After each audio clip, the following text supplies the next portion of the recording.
The knock came at 11:47 p.m., sharp and urgent, against the worn wood of Daniel Hayes' front door. He froze, one hand still gripping the sink faucet, dish soap dripping onto the linoleum. Nobody knocked at his door. Not ever. Not at this hour. Not in this forgotten corner of South Seattle, where the streetlights flickered more than they shone and neighbors kept to themselves like it was a survival strategy. Through the window he could see her, a figure in expensive clothes that didn't belong here, shaking so hard she could barely stand. Mascara streaked down her face like war paint. Behind her, taillights disappeared into the rain. She turned, and their eyes met through the glass. In that moment, Daniel knew, whoever she was running from, they weren't far behind. If you want to see where this story goes, stay with me until the very end. And drop a comment telling me what city you're watching from. I love seeing how far these stories travel. Hit that like button if you're ready for this. Daniel Hayes stood motionless in his cramped kitchen, staring at the woman through the window. Every instinct screamed at him to pretend he wasn't home, to turn off the lights and wait for her to leave. He'd built his life on a foundation of invisibility. Don't get involved, don't ask questions, don't let anyone in. It had kept him safe, kept his daughter safe. But something about the way she looked at him, the raw desperation in her eyes, made walking away impossible. He unlocked the door. "Please," her voice cracked on that single word. "I need help." Up close, she looked like she'd stepped out of a magazine and then been dragged through hell. Her cream-colored coat was soaked through, designer heels caked with mud. Diamonds glinted at her ears, incongruous with the terror radiating off her in waves. She couldn't have been more than 30. "Are you hurt?" Daniel asked, his voice rough from disuse. He didn't talk much these days. Work, his daughter Emma. That was it. "No. I mean, not physically." She glanced over her shoulder at the empty street. "Can I come in? Just for a few minutes. I'll leave. I need to think." Every rational part of his brain said no. This woman was trouble, expensive trouble, and he had Emma sleeping upstairs to think about. But he stepped aside anyway. She moved past him quickly, bringing the smell of rain and something floral, something that didn't belong in his house of mac and cheese and overdue bills. He closed the door, suddenly aware of how small his living room was, how the couch sagged in the middle, how the coffee table had a water ring he'd been meaning to sand out for 6 months. "Thank you." She wrapped her arms around herself, still shaking. "I'm sorry. I know this is insane. I saw your light, and What happened?" Daniel stayed by the door, one ear tuned to the stairs where Emma slept. She was 7, and she asked too many questions. If she woke up and found a stranger here, he'd be answering them until sunrise. The woman laughed, but it came out broken. "What happened? God, where do I even start?" She pressed her palms to her eyes. When she lowered them, her mascara had smeared worse. My husband happened. I need to leave him, but he can't." Her breath hitched. "I'm sorry. You don't need to hear this. You got somewhere to go?" "I thought I did. A friend's place in Ballard. But when I called from the taxi," she trailed off. "Turns out my friends aren't really my friends. They're his friends. His business associates. She stopped herself. "It doesn't matter." Daniel moved to the kitchen, filled a glass with water from the tap. His hands were calloused, dirt still under his nails from today's job, reshaping a hedge maze for some tech executive's estate in Medina. He'd spent 8 hours on his knees in the cold, making sure every angle was perfect, knowing the owner probably wouldn't even notice, just like they never noticed the guy doing the work. He handed her the glass. She took it with both hands, like she needed something to hold on to. "I'm Lena," she said after a long drink. "Lena Carter." Carter. The name pinged something in his memory, but he couldn't place it. "Daniel!" "Daniel!" She tested it out, managed something like a real smile. "Thank you, Daniel, for not slamming the door in my face." "Still might," he said, but without heat. That got a real laugh out of her, short and surprised. "Fair enough?" They stood in awkward silence. The refrigerator hummed. Upstairs, a floorboard creaked, Emma turning in her sleep. Lena noticed Daniel tense. "You have a kid." It wasn't a question, but he nodded anyway. "I should go." She set the glass down on his counter, right next to Emma's lunchbox with its faded princess stickers. "I've already imposed enough." It's midnight, raining. You got cash for another taxi? Lena's expression answered for her. Daniel sighed, running a hand through his hair. It needed cutting. Everything needed something. Couch pulls out. You can stay tonight. Tomorrow we figure out next steps. I can't ask you to. You're not asking. I'm offering. He moved to the closet, pulled out a blanket that had seen better days. But we're clear. Tomorrow you figure out where you're actually going. I'm not running a shelter. Of course. Relief flooded her face. Just tonight, I promise. Daniel showed her how the couch worked, found her a pillow, pointed out the bathroom. The whole time, he felt like he was watching himself from outside his body. This wasn't him. He didn't do spontaneous. He didn't let strangers into his home. But something about Lena, maybe the way she held herself together even while clearly falling apart, made him want to help. There's a lock on the bathroom door, he said, then immediately felt stupid for mentioning it. But Lena just nodded, understanding what he wasn't saying. Thank you. He left her there, climbing the stairs to check on Emma. His daughter slept sprawled across her twin bed, one arm flung over her stuffed rabbit, mouth slightly open. She looked so much like her mother that sometimes Daniel had to look away. 3 years gone, and he still couldn't walk past Sarah's photo without feeling the knife twist. Downstairs, he heard water running in the bathroom.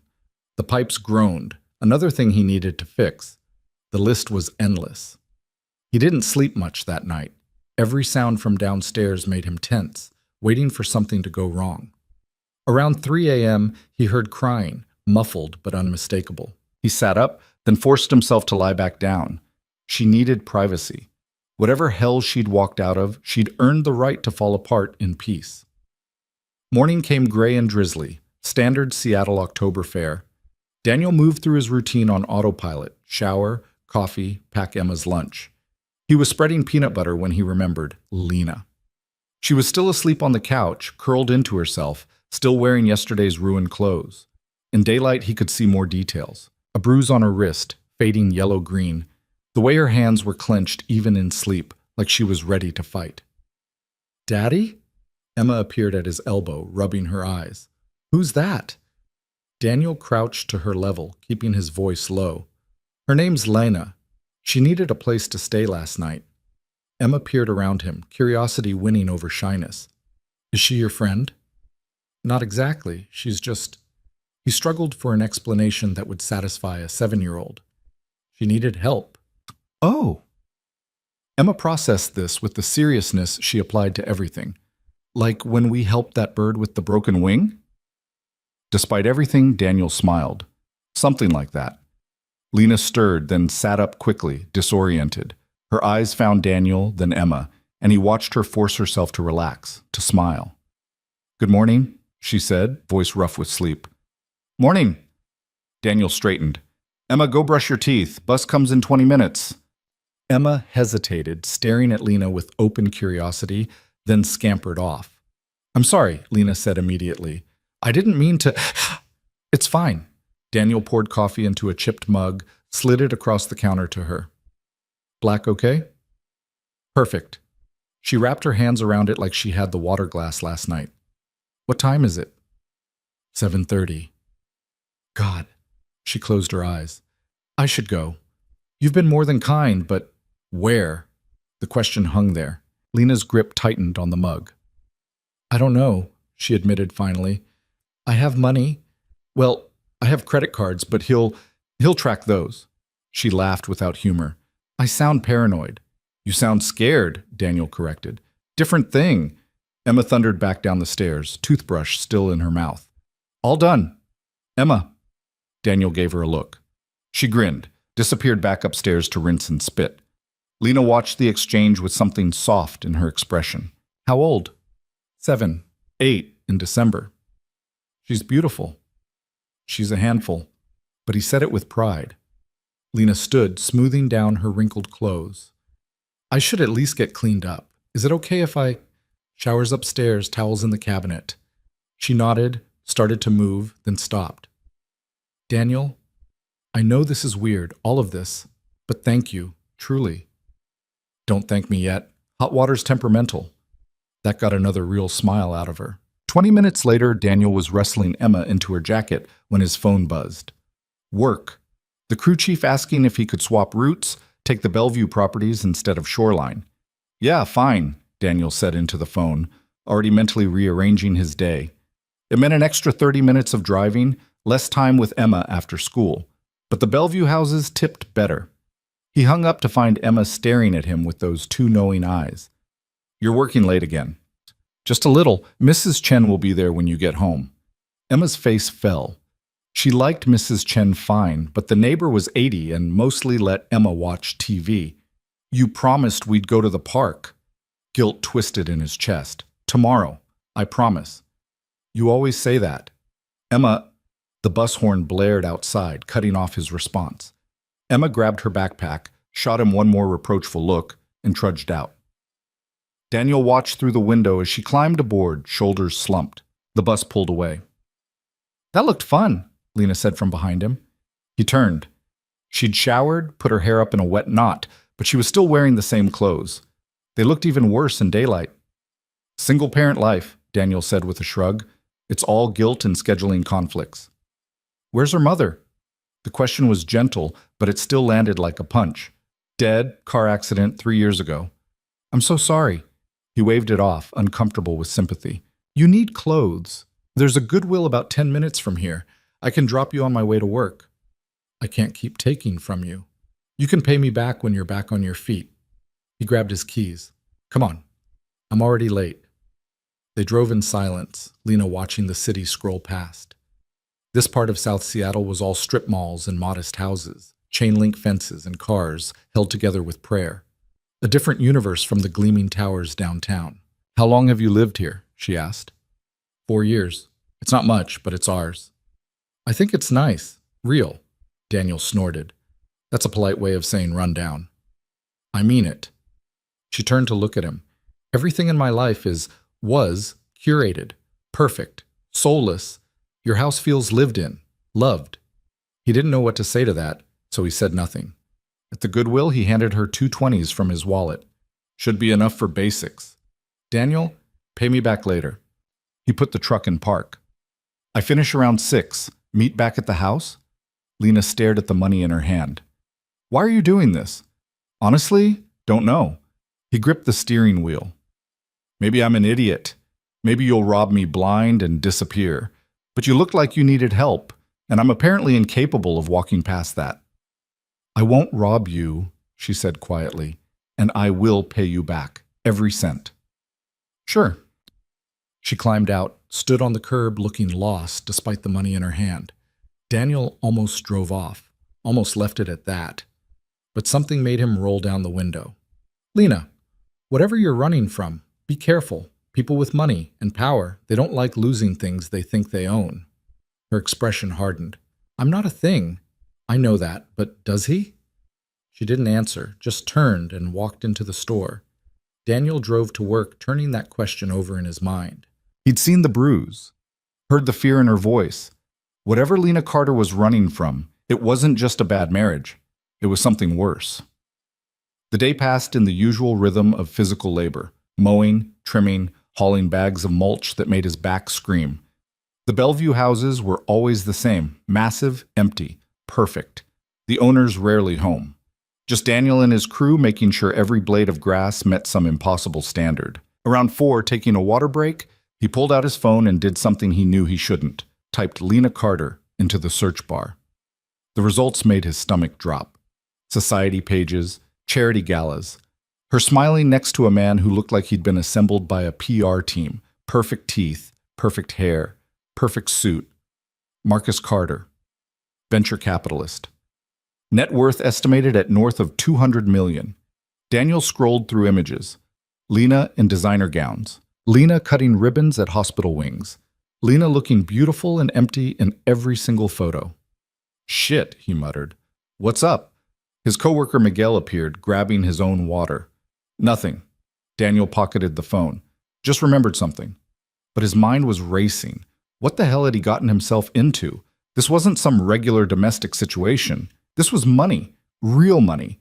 The kind that came with lawyers and private investigators and people who made problems disappear. He thought about telling Lena she needed to leave. Tonight, before this got complicated.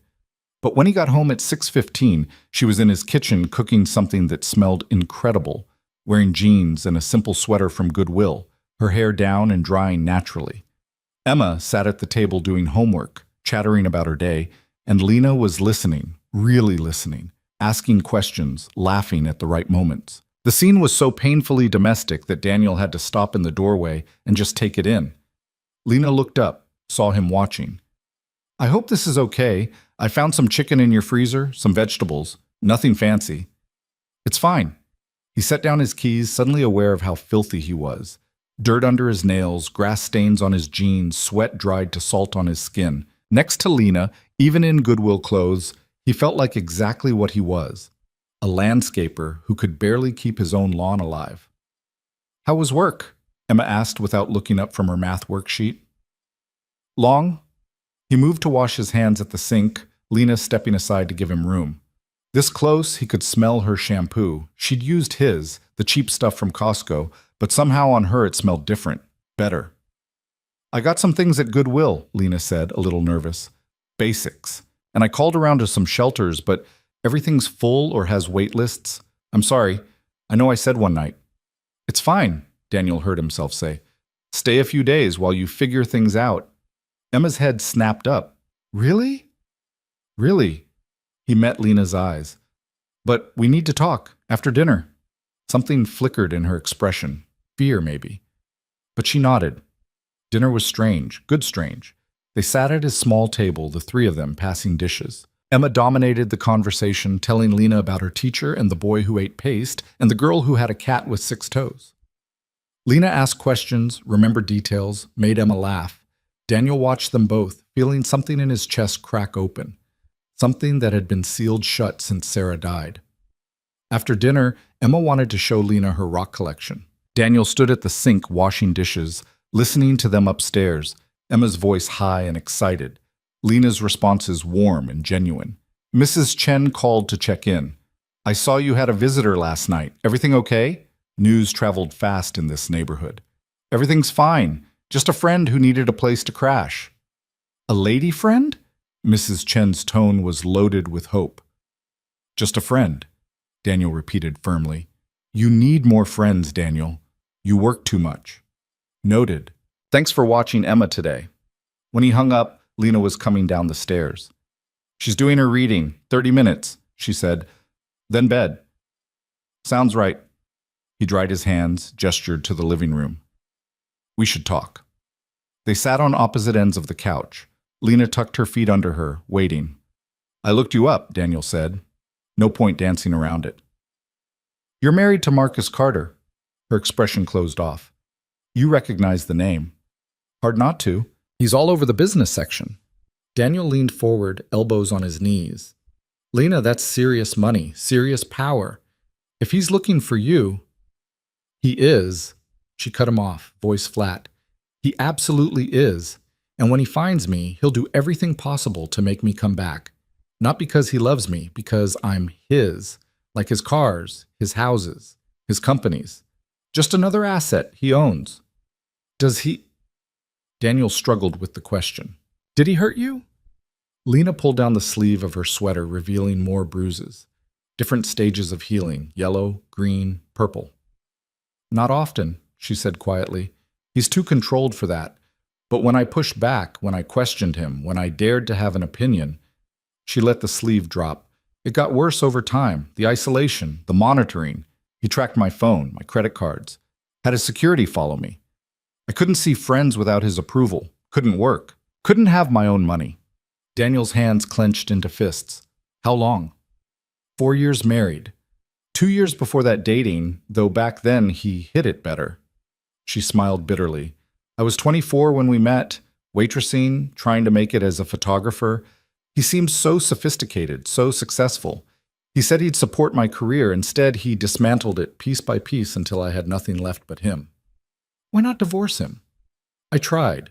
2 years ago. Filed papers." Her voice went hollow. "He had them thrown out. His lawyers buried me, made me look unstable, claimed I was having a breakdown.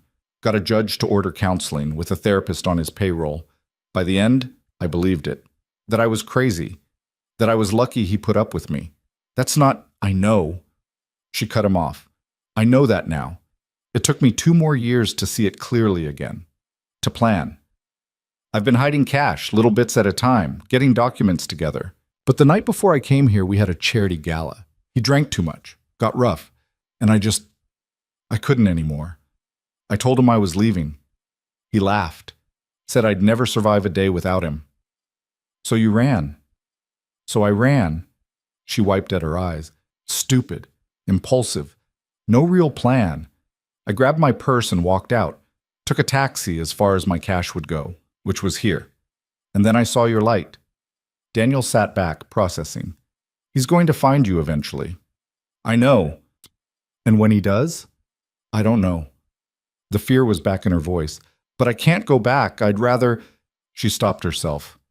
Don't say that. Daniel's voice came out harder than he intended. Don't even think it. They sat in heavy silence. Upstairs, Emma called out her reading was done. I'll go, Lena said, standing. Tomorrow. I'll figure something out. I won't drag you and Emma into this. Daniel should have agreed. Should have been relieved. Instead, he heard himself say, Where will you go? I don't know. A motel, maybe. Somewhere he won't think to look. With what money? I have some cash. Enough for a few days. And then? Lena's composure finally cracked. I don't know, Daniel, okay? I don't have a plan. I don't have resources. I don't have friends who aren't his friends or family who aren't impressed by his money. I have nothing. I am nothing without him. That's what 4 years of this does. It empties you out until you can't remember who you were before. Her voice had risen.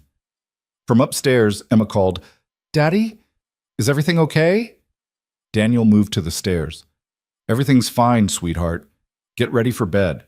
When he turned back, Lena was crying silently, hands over her face. I'm sorry, she whispered. I shouldn't have come here, shouldn't have involved you. Daniel crossed the room, sat beside her. Not touching, but close. You're not nothing. You got out. That took guts. Or stupidity. Sometimes they're the same thing. He handed her a tissue from the box on the side table, kept there for Emma's frequent nosebleeds. Look, stay a few more days while you figure out your next move, but we need ground rules. Lena lowered her hands. Okay. No contact with him, no social media, no credit cards, nothing he can trace. Already done. Emma comes first. If this gets dangerous, if he shows up here, you leave. Immediately. No arguments. Of course. And you pull your weight. I'm not running a charity. You can help with Emma, with the house, whatever needs doing. I can do that. Hope flickered in her expression. Thank you. Don't thank me yet. This could blow up in both our faces.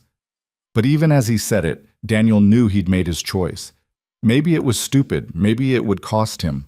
But looking at Lena, broken but not beaten, scared but still fighting, he couldn't just turn her away. Upstairs, Emma called for him. Bedtime routine. Daniel gestured up. Go. I'll clean up down here. He climbed the stairs, found Emma in her pajamas, teeth brushed, face scrubbed. Is Lena staying? She asked as he tucked her in. For a little while. Good, I like her. She's sad though. Emma hugged her rabbit. Like you were after Mommy died. The observation hit him sideways. Yeah? Yeah, but you got better. Maybe she will too. Daniel kissed her forehead. Maybe. Now sleep. School tomorrow. Love you, Daddy. Love you too, Emma Bean. He turned off the light, left the door cracked like she preferred. Downstairs, he could hear Lena moving around the kitchen, water running, dishes clinking. For the first time in 3 years, his house didn't feel empty, and that, Daniel realized, might be the most dangerous thing of all. The first week passed in a strange rhythm that felt both foreign and oddly natural. Lena folded herself into the gaps of their lives carefully, like she was afraid of taking up too much space. She woke before Daniel, had coffee ready by the time he stumbled downstairs. She helped Emma with homework at the kitchen table while Daniel made dinner, or more accurately, while she made dinner and he watched, useless with anything beyond pasta and grilled cheese. You don't have to do all this, he said on the 4th night, watching her dice vegetables with the kind of precision that spoke of actual training. I know. She didn't look up from the cutting board. But I want to. It feels good to be useful. Emma was sprawled on the living room floor, supposedly doing her spelling words, but mostly drawing elaborate pictures in the margins. Lena, how do you spell beautiful? Beautiful, Lena called back. That's too many letters, Emma complained. Blame the French, Lena said, and Daniel caught the ghost of a smile. These small moments accumulated like snowfall, quiet, gradual, until suddenly the whole landscape looked different. Lena taught Emma how to braid her hair. She fixed the wobbly table leg Daniel had been meaning to deal with for months. She reorganized the kitchen cabinets in a way that actually made sense, labels written in her neat handwriting. You don't have to label everything, Daniel said, staring at the spice rack.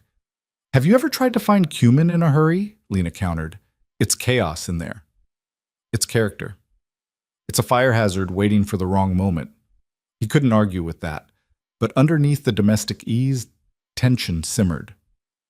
Lena jumped at unexpected sounds. She checked the windows compulsively, especially at night. She'd positioned herself so she could see both the front door and the back exit from anywhere in the house.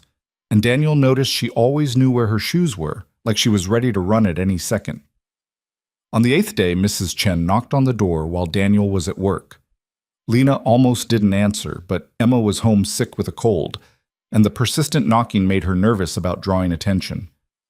Hello, dear, Mrs. Chen said, her sharp eyes taking in everything. Lena's borrowed clothes, her nervous posture, the way her hand gripped the doorframe. I brought soup for Emma. Daniel mentioned she was under the weather. That's very kind. Lena accepted the container. I'm Lena. I'm staying with Daniel for a bit. I know who you are. Mrs. Chen's tone wasn't unkind, just matter of fact. Whole neighborhood knows by now. Not much happens around here that doesn't make the rounds. Lena's stomach dropped. I see. Don't worry, nobody's talking to anyone official, if that's what's got you worried. Mrs. Chen tilted her head. But you should know, a couple days ago, a man came around asking questions. Expensive suit, expensive car. Said he was looking for his wife. The world tilted. Lena gripped the door harder. What did you tell him? That I mind my own business and suggested he do the same. Mrs. Chen's expression softened slightly. But he left his card. Said there was a reward for information. Some people around here, they need money bad enough to make moral compromises. I understand. Lena's voice came out steady despite the panic clawing up her throat. Thank you for telling me. Daniel's a good man, Mrs. Chen said. Lost too much already. You bring trouble to his door, that's on you. I know. Do you? The old woman's gaze was piercing. Because from where I stand, you look like the kind of trouble that doesn't ask permission before it burns everything down. Lena had no answer to that. Mrs. Chen left, and Lena closed the door with shaking hands. Emma called from upstairs asking for water, and Lena forced herself to move, to function, to breathe through the terror. Marcus had sent someone. Of course he had. She'd been stupid to think she could hide in plain sight, that he wouldn't have resources to track her down. The only question now was how long before the net closed completely. When Daniel got home that evening, Lena met him at the door. We need to talk. Emma was asleep upstairs, knocked out by cold medicine and exhaustion. They sat at the kitchen table, the remains of dinner between them. Mrs. Chen told me someone came looking, Daniel said before Lena could speak. She called me at work. I need to leave. Lena's hands were folded in front of her, white-knuckled. Tonight, before this gets worse. Where will you go? I don't know. But I can't stay here. Mrs. Chen was right. I'm putting you and Emma at risk. Daniel was quiet for a long moment, staring at his coffee mug. What did this guy look like? The one asking questions. Mrs. Chen said expensive suit, expensive car.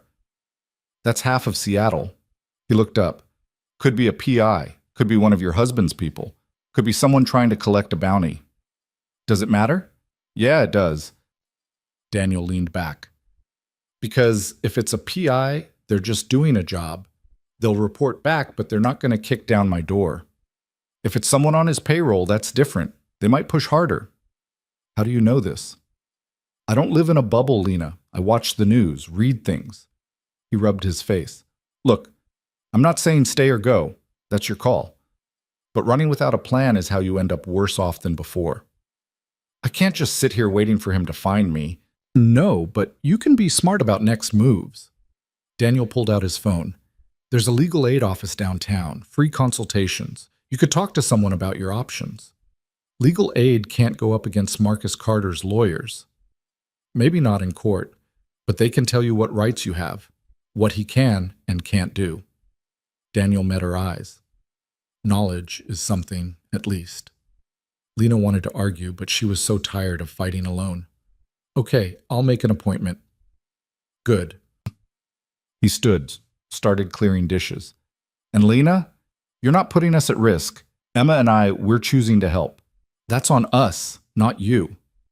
The words settled something in her chest, even as guilt gnawed at the edges. That night, lying on the pull-out couch, Lena stared at the ceiling and tried to make a plan. But every scenario ended the same way. Marcus won. He always won. That was the fundamental truth of their marriage. He had money, power, connections, and she had nothing. Except maybe she didn't. Not anymore. She had Daniel, who asked nothing in return for his help. She had Emma, who'd drawn her a picture of flowers that morning with "Get well soon, Lena," written in crooked letters. She had Mrs. Chen, who'd warned her instead of turning her in for reward money. It wasn't much, but it was more than she'd had a week ago. The next morning, Lena called the legal aid office from Daniel's ancient landline.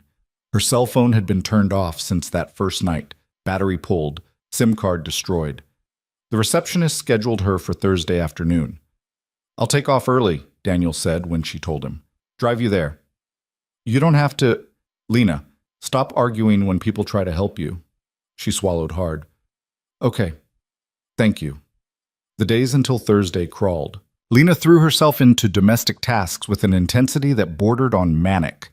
She deep-cleaned the bathroom, organized Emma's overflowing toy chest, fixed the screen door that had been hanging crooked since summer. Physical work helped quiet her mind, gave her something to control when everything else felt like chaos. Emma recovered from her cold and went back to school, but not before extracting a promise from Lena to help with her science project. "We have to make a volcano," Emma explained seriously, "with vinegar and baking soda." "I think I can handle that," Lena said. They spent Wednesday evening constructing a papier-mâché mountain on newspapers spread across the kitchen table. Emma was meticulous, layering strips just so, tongue caught between her teeth in concentration. She looked so much like Daniel in those moments. Same serious expression, same careful hands. "My mom used to help me with projects," Emma said suddenly, "before she died." Lena's hands stilled. "Yeah?" "Yeah, she was good at art stuff, like you." Emma dipped another strip in the paste. "Do you have kids?" The question landed like a physical blow. "No." "Did you want them?" Lena thought about the miscarriage 2 years ago, the one Marcus had dismissed as probably for the best, given her emotional instability. The memory still ached. "I did. Once." "You still could," Emma said with the brutal optimism of childhood. "You're not that old." Despite everything, Lena laughed. "Thanks, kiddo." "I mean it. My teacher, Mrs. Rodriguez, had a baby last year, and she's like ancient, at least 40. Good to know I still have time." They worked in companionable silence. Daniel came home late, dirty and exhausted, and stopped in the doorway to watch them. The look on his face made something flip in Lena's stomach. "That's quite a volcano," he said. "It's going to be epic," Emma declared. "Lena says we can add red food coloring to the lava." "Does she now?" "For realism," Lena added. Daniel shook his head, but he was smiling, real smiling, not the tight expression he usually wore. "I'm going to shower. Try not to destroy my kitchen." After Emma went to bed, Daniel and Lena ended up on the back porch. It was cold, their breath fogging in the October air, but the small enclosed space felt safer somehow than the exposed front. "She's getting attached," Daniel said quietly. "Emma? I know. I'm sorry." "Don't be. It's good for her. She's been so closed off since Sarah died." He pulled his jacket tighter. "I worry I'm not enough, that she needs, I don't know, a mother figure or whatever." "You're a great dad, Daniel." "I'm a mess. I work too much. Half the time I don't know what I'm doing. Last week she asked me about periods and I nearly had a stroke. Lena couldn't help but laugh. What did you say? I stuttered something about asking Mrs. Chen and then fled to the garage. He grimaced. Father of the Year material right there. You're doing better than you think. Emma's happy, healthy. She knows she's loved. That's what matters. Yeah? He looked at her sideways. You and Marcus, did you ever talk about kids? The question was careful, but Lena heard what he wasn't asking. I got pregnant once. Lost it at 12 weeks. He was relieved. She wrapped her arms around herself. Said we'd try again when I was more stable, but that was code for never. He didn't want to share me, even with a child. That's... Daniel stopped himself. I'm sorry. Don't be. In hindsight, it was probably a blessing. Can you imagine bringing a kid into that situation? She stared at the dark yard. Sometimes I think about what kind of mother I would have been, if I would have been any good at it. You're good with Emma. That's different. She's yours. There's no pressure to be perfect. Lena, nobody's perfect. Parenthood is just controlled chaos and hoping you don't screw them up too badly. She smiled despite herself. That's comforting. It's honest. He shifted. Look, tomorrow, the legal aid thing. Don't get your hopes up too high. But don't assume the worst either. Just see what they say. Okay. They sat in silence, listening to distant traffic, a dog barking 3 houses down. The cold seeped through Lena's borrowed jacket, but she didn't want to go inside. Out here, in the dark, things felt possible. Can I ask you something? Daniel's voice was quiet. What made you finally leave? That night. What was the final straw? Lena considered lying, giving some sanitized version, but Daniel had earned honesty. He told me he'd scheduled a procedure, said my mood swings were getting worse, that I needed help. She forced the words out. It was a psychiatric commitment. Voluntary, he said, but we both knew what that meant. 30 days minimum in a facility where he controlled the doctors, the treatment, everything. And when I came out, I'd be so broken down I'd never try to leave again. Jesus. So I smiled, said okay, went to the gala like nothing was wrong, and while he was drunk and schmoozing investors, I walked out. She looked at Daniel. I had maybe a 2-hour head start before he noticed I was gone. Took a taxi until my cash ran out. Ended up here. Saw your light and thought, I don't know what I thought, that maybe someone would help. I'm glad you knocked. The words hung between them, heavy with implications neither was ready to examine. Thursday arrived too fast. Daniel left work at 3, picked up Emma from school, dropped her at Mrs. Chen's despite Emma's protest that she wanted to come too. This is boring grown-up stuff, Daniel told her firmly. You'll have more fun with Mrs. Chen. Mrs. Chen lets me watch TV and eat crackers. That's not fun. That's babysitting. Then suffer through it for me. In the truck, Lena was silent, hands twisted in her lap. She'd borrowed Daniel's nicest shirt, a button-down he wore to parent-teacher conferences, and paired it with her Goodwill jeans. She looked young and scared and trying very hard not to show it. You don't have to do this, Daniel said. Yes, I do. The legal aid office was in a rundown building downtown, sandwiched between a check-cashing place and a bail bonds office. The waiting room was packed, people with children, people with black eyes, people who looked like they'd been worn down to nothing by systems designed to break them. Lena fit right in. They waited 45 minutes. Daniel read 6-month-old magazines while Lena stared at the intake forms in her lap. When her name was finally called, she stood on shaky legs. You want me to come? Daniel asked. No, I need to do this alone. She disappeared through a door. Daniel went back to his magazine, but he couldn't focus. Instead, he watched the other people waiting, all carrying their own burdens, all hoping some overworked lawyer could perform a miracle on a non-existent budget. Lena came back 90 minutes later. Her eyes were red but dry. In the truck, Daniel waited. Finally, Lena spoke. She was nice. The lawyer, young, probably fresh out of school, but she knew her stuff. Lena stared straight ahead. She said, I have options. I can file for divorce in Washington since I'm living here now. Marcus can fight it, but he can't stop it forever. It'll be ugly and expensive and drawn out, but it's possible. That's good, right? She also said he'll use everything against me. The fact that I left, that I have no income, no home, no stability. He'll paint me as unstable, irresponsible. His lawyers will bury me in motions and delays until I run out of money to fight back. Lena's voice cracked. She said my best option is probably to negotiate a settlement, agree to go quietly in exchange for enough money to start over. Would he agree to that? I don't know, maybe. If it means he wins, he might. She finally looked at Daniel. But that feels like giving up. It's not giving up, it's strategy. It's letting him win. He already won, Lena. The second he isolated you, controlled your money, your life, he won. This is about getting out with something instead of nothing. The words were harsh but true. Lena absorbed them in silence. The lawyer said she'd take my case pro bono if I decided to file, but she was clear about the odds. Marcus has resources. I don't. That's the math. Daniel pulled into his driveway, killed the engine. So what do you want to do?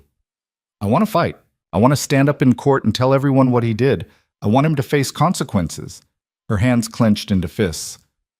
But I'm scared of what he'll do, of losing, of ending up right back where I started. You won't end up back there. Worst case, you're in the same position you're in now, free but broke. That's still better than before. Is it? I'm living on your couch, Daniel, wearing borrowed clothes, dependent on your charity. How is that freedom? The question had an edge to it, anger leaking through. Daniel didn't take it personally. Because you chose this. Every morning you wake up here, that's a choice you're making. That's the difference. Lena's anger deflated. I'm sorry, I shouldn't have. It's fine. You're allowed to be angry. They sat in the truck while shadows lengthened across the yard. Through the window, Daniel could see his house. Small, run down, but his. He thought about what it must look like to Lena, coming from a world of mansions and private jets, probably like slumming it. I'm going to file, Lena said suddenly. The lawyer said she'd start the paperwork tomorrow if I gave the word. You sure? No, but I'm doing it anyway. She met his eyes. And then I need to find a job. A real job. I can't keep living off your generosity. Lena, I mean it, Daniel. You've done enough, more than enough. But I need to stand on my own feet or this doesn't mean anything. He wanted to argue, but he understood. Okay, we'll figure it out. Inside, the house smelled like the casserole Mrs. Chen had dropped off. Emma was at the kitchen table, supposedly doing homework, but actually drawing elaborate doodles in her notebook. How was boring grown-up stuff? She asked without looking up. Boring, Lena said, but she managed a smile. How was Mrs. Chen's? She taught me to play mahjong. I'm terrible at it. That's because you're 7, Daniel said, ruffling her hair. Dinner was quiet. Emma chattered about school, something about a boy who brought a frog in his backpack, but Daniel could see Lena was somewhere else mentally. Processing, planning, preparing for a fight she wasn't sure she could win. After Emma went to bed, Lena pulled out her phone, the burner Daniel had bought her 2 days ago, cheap and untraceable. She stared at it for a long time. I need to call him, she said finally. Marcus, tell him I'm filing. You don't owe him that. Maybe not, but I want him to hear it from me. I want him to know I'm not coming back. Daniel didn't argue. This was her choice to make. Lena stepped onto the back porch. Through the window, Daniel watched her pace, phone to her ear. He couldn't hear the conversation, but he saw her body language shift, shoulders back, chin up, fighting stance. She came back inside 10 minutes later. Her hands were shaking, but her expression was set. What did he say? Daniel asked.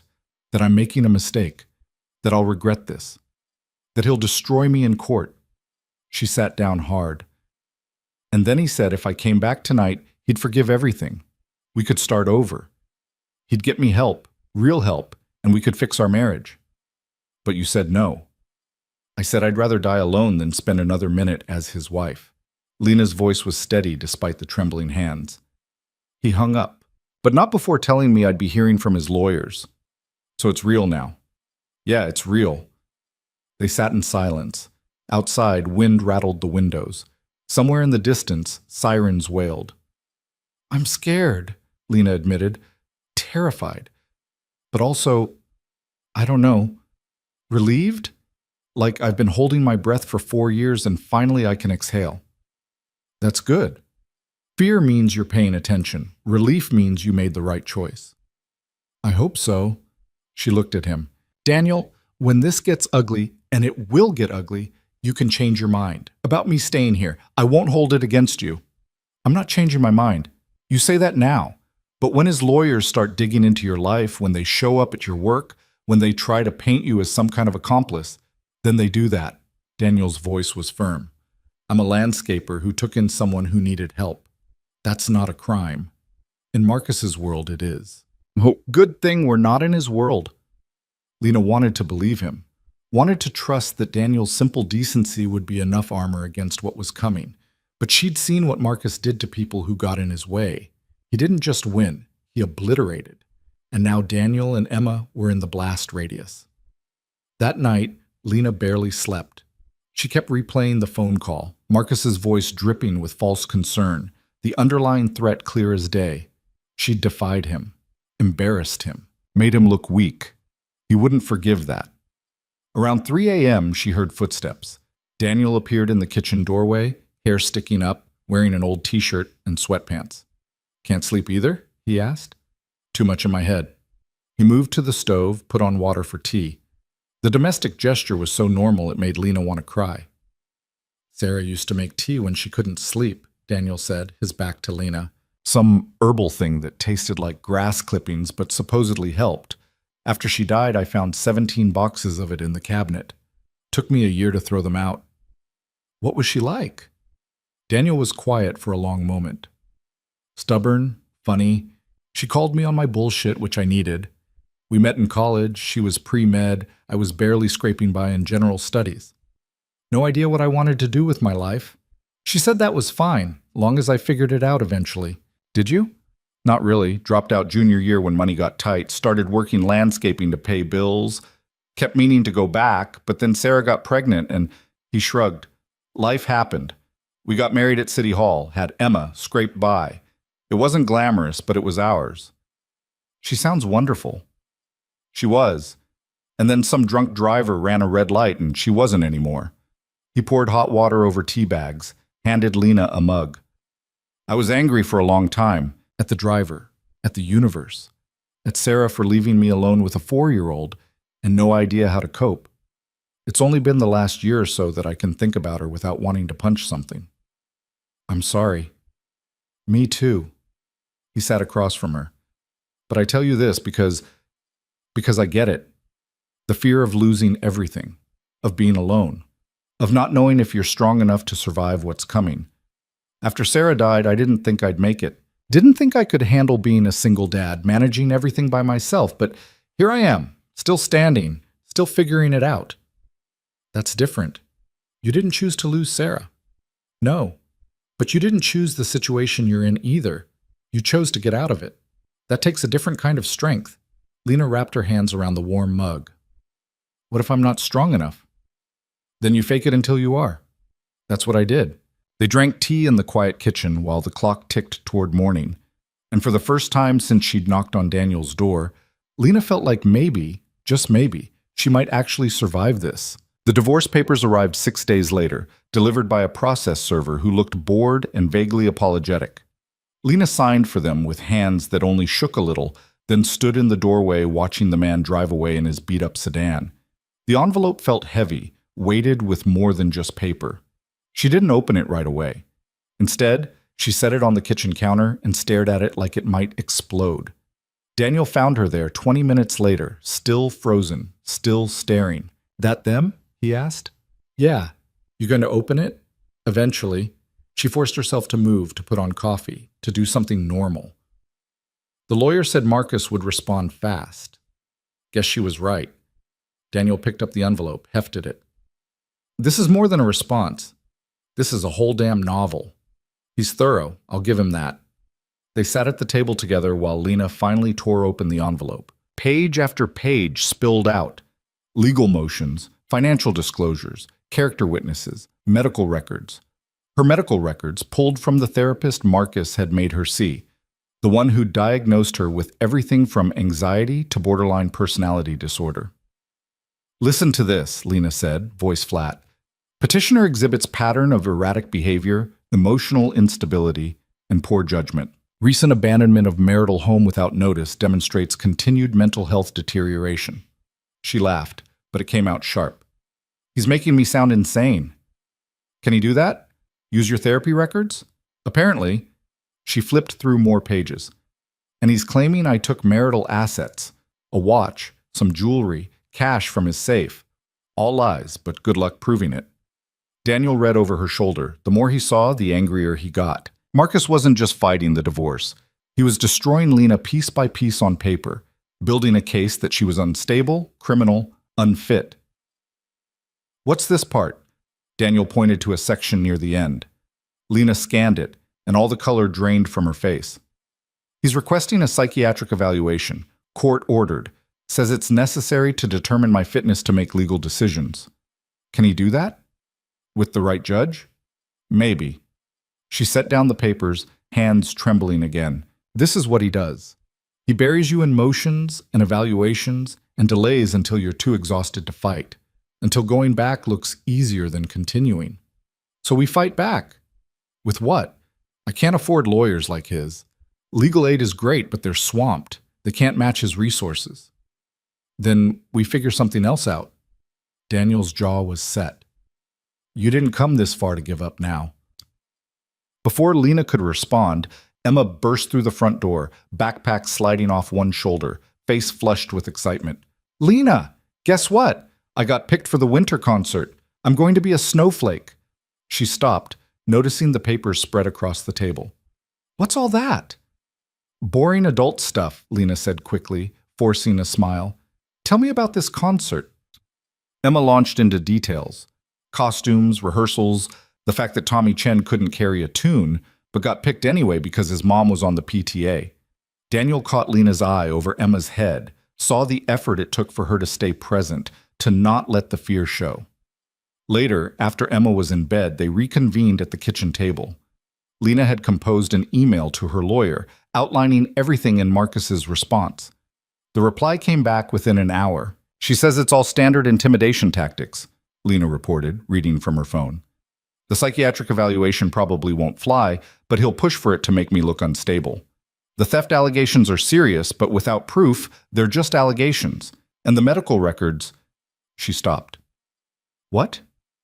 She says they're inadmissible without my consent, which means either Marcus forged that consent or his therapist violated ethics. Lena's expression hardened. Either way, we can fight it. File a complaint. Maybe get the records thrown out. That's something.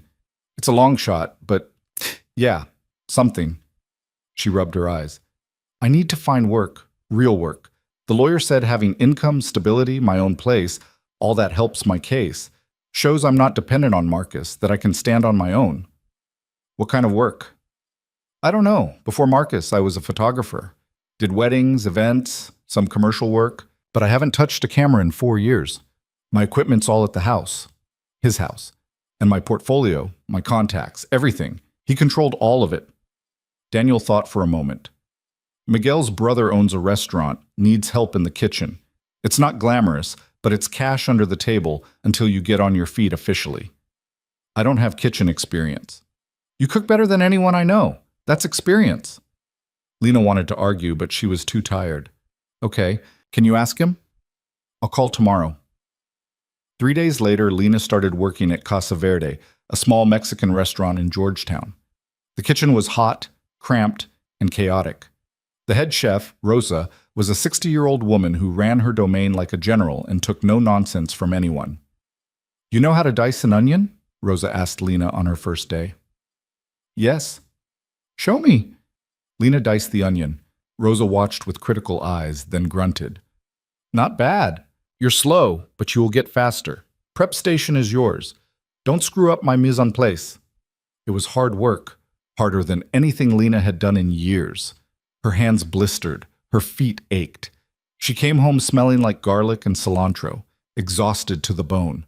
But it was honest work, and for the first time in 4 years, Lena was earning her own money. Not much. Rosa paid her minimum wage in cash, no questions asked, but it was hers. Emma thought it was fascinating.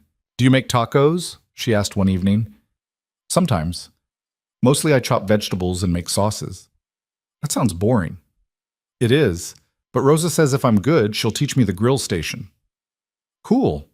Emma considered this. When I grow up, I want to be a marine biologist or a princess. I haven't decided. Why not both? Lena said. Can you be both? I don't see why not.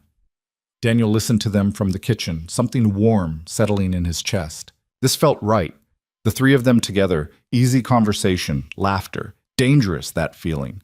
He'd learned not to get attached to things that could be taken away, but it was already too late for that. Work became Lena's anchor. She threw herself into it, learning the rhythm of the kitchen, earning Rosa's grudging respect. After 2 weeks, Rosa moved her to the grill station like she'd promised. Don't burn my tortillas, Rosa warned, and watch the temperature on that carne asada. Too high and it's shoe leather. Lena didn't burn anything. She paid attention, learned fast, and kept her head down. The other kitchen staff were a mix of immigrants and locals, all working hard for not enough money, all with their own stories they didn't share. Nobody asked Lena about her past, and she didn't volunteer it. But one evening, washing dishes after the dinner rush, one of the line cooks, a young guy named Javier, asked, "You running from something?" Lena's hand stilled in the soapy water. What makes you say that? Just a vibe, the way you keep your phone face down, how you never talk about where you came from. He shrugged. A lot of people come through here running from something. No judgment. Yeah, Lena said after a moment. I'm running from something. Bad ex? Something like that. Javier nodded like that explained everything. My cousin, she had a bad ex. Took her 3 tries to finally get away for good. Bastard kept finding her, dragging her back. 4th time, she disappeared completely. Changed her name, moved to California, started over. Haven't heard from her in 2 years, but last I knew, she was happy. You think she did the right thing? I think she did what she had to do. He grabbed a towel, started drying dishes. Sometimes that's the only right there is. The conversation stuck with Lena. Part of her envied Javier's cousin, the clean break, the total reinvention. But another part knew she couldn't do that. Running forever meant Marcus won. It meant living in fear, always looking over her shoulder, never building anything permanent. She'd rather fight and lose than disappear and survive. The first real blow came 3 weeks after the initial papers. Marcus filed a motion claiming Lena had kidnapped herself, that she'd left during a mental health crisis and was now a danger to herself and others. He requested an emergency hearing to compel her return to appropriate care facilities. The legal aid lawyer called Lena at work. This is bad. He's trying to get a judge to order you into psychiatric hold. Lena stepped into the alley behind the restaurant, heart hammering. Can he do that? If he can prove you're a danger? Maybe. But his evidence is thin, just the old therapy records and some creative interpretation of events. Still, we need to respond fast. Can you come to the office tomorrow? I work tomorrow. Lena, this is important. If we don't fight this, he might actually get a court order. She closed her eyes. Okay, I'll be there. Rosa wasn't happy about Lena missing a shift, but she didn't ask questions. You got trouble with the law? Trouble with my ex. Same thing, usually. Rosa waved her off. Go. But you missed the Friday rush. You're fired. At the legal aid office, Lena and her lawyer, a young woman named Amy Tran, who looked like she survived on coffee and spite, strategized. We need character witnesses, Amy said. People who can testify you're stable, employed, not a danger to anyone. I don't have people. I have Daniel and his daughter. That's it. Daniel, the guy you're staying with? Yes. Amy made a note. That's not ideal. Marcus's lawyers will paint it as you shacking up with some random guy you barely know. He's not random. He helped me when I had nowhere else to go. I believe you, but optics matter in court. Amy tapped her pen against her notepad. What about your employer, this Rosa person? How long have you worked for her? 3 weeks. Better than nothing. Anyone else? Old friends? Family? Lena thought of her parents, dead in a car crash when she was 22. Her sister, who'd married a banker and moved to Singapore, who'd slowly stopped calling after Marcus made it clear he didn't approve of the relationship. No cousins, no close friends who hadn't been systematically cut out of her life. No, she said finally. There's no one else. Amy's expression softened. Okay, we work with what we have. I'll prep Rosa, prep Daniel. We'll build a narrative. You left an abusive marriage. You're rebuilding your life. You're employed and stable. The therapy records are inadmissible, and even if they weren't, seeking help isn't evidence of instability. When's the hearing? Next Thursday. Judge Harrison presiding. Amy grimaced. He's old school, not great for domestic cases, but he's fair, mostly. Lena left feeling like she'd been punched. 1 week to prepare for a hearing that could send her back to Marcus's control, back to the suffocating prison her life had become. That evening, she told Daniel everything. He listened without interrupting, his expression getting darker with each detail. When she finished, he was quiet for a long moment. "They'll call me to testify?" he asked finally. "Probably, if you're willing." "Of course I'm willing. But Lena, they're going to come after me. They'll dig up every parking ticket, every late bill payment. They'll make me look like some creep who preys on vulnerable women." "I know, and if you don't want to—" "I didn't say that." His voice was firm. "I said they'll try. Doesn't mean they'll succeed." "Daniel, this could affect Emma. If Marcus's people start harassing you, showing up at your work, then we deal with it." He reached across the table, covered her hand with his. The touch was brief but solid. "I'm not backing out. You need someone in your corner, and I'm here. That's the end of it." Lena's throat tightened. "Why are you doing this?" "Doing what?" "Risking everything for someone you barely know." Daniel pulled his hand back, looked uncomfortable. "I know you well enough. And maybe—" He stopped himself. "What?" "Maybe I'm tired of playing it safe. After Sarah died, I shut down. Went through the motions. Work, Emma, repeat. Nothing risky. Nothing that could hurt. But that's not living. That's just existing." He met her eyes. "You walking through my door, that was terrifying. Still is. But it's also the first time in 3 years I've felt alive. So yeah, I'm taking the risk." The admission hung between them, charged with things neither was ready to name. Emma's voice drifted down from upstairs. "Dad, I need help with my math." The moment broke. Daniel stood. "I should—" "Yeah, go." He paused at the stairs. "We'll get through this. The hearing, all of it. You're not alone." "I know," Lena said, and for the first time, she actually believed it. The next few days were a blur of preparation. Amy coached Lena on how to testify, what to say, what not to say. Rosa agreed to appear as a character witness, grumbling about wasting her time but showing up anyway. Daniel spent an evening with Amy going over his testimony. When he came home, he looked exhausted. "They're going to paint me as a homewrecker," he told Lena. "Your husband's lawyers. They'll say I seduced you, manipulated you into leaving. That's ridiculous. Doesn't matter if it's ridiculous. It's a narrative that plays." He ran his hands through his hair. "Amy says to stick to facts. When you arrived, what condition you were in, how long you've been here. Don't speculate on your marriage. Don't defend you too hard. Just answer the questions." "I hate that you have to do this." "Yeah, well, little late to back out now." The night before the hearing, neither of them slept much. Lena lay on the pull-out couch, staring at the ceiling, running through Amy's coaching in her head. "Stay calm. Answer directly. Don't let them rattle you. Don't cry, no matter what they say." Around 2 a.m., she heard Daniel moving around upstairs. Then his footsteps on the stairs. "You awake?" he whispered. "Yeah." He sat on the edge of the couch, careful to keep distance between them. "I keep thinking about tomorrow. All the ways it could go wrong." "Me too." "You ready?" "No, but I'm doing it anyway."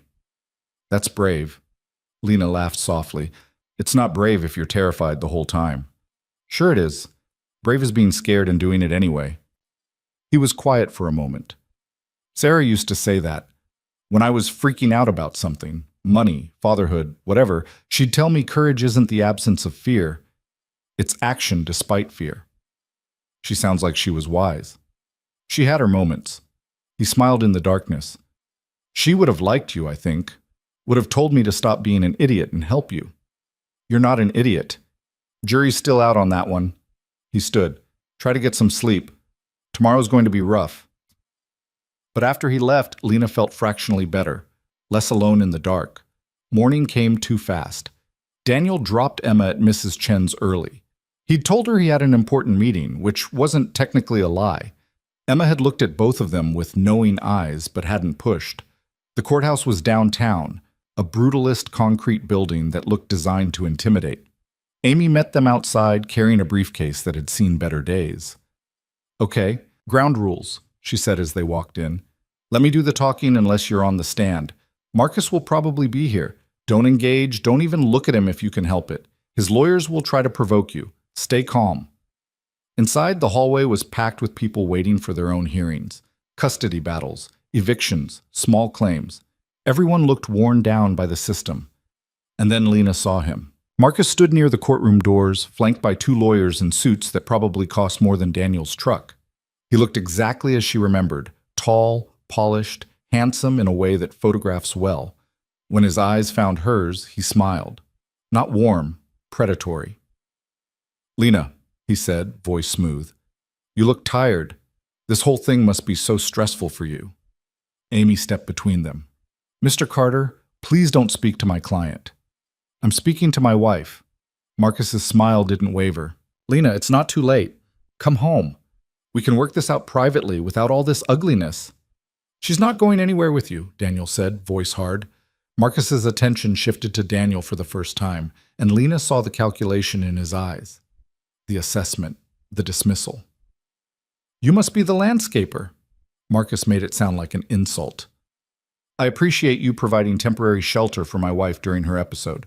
I'll make sure you're compensated for your trouble." "She's not a package you shipped to the wrong address," Daniel said.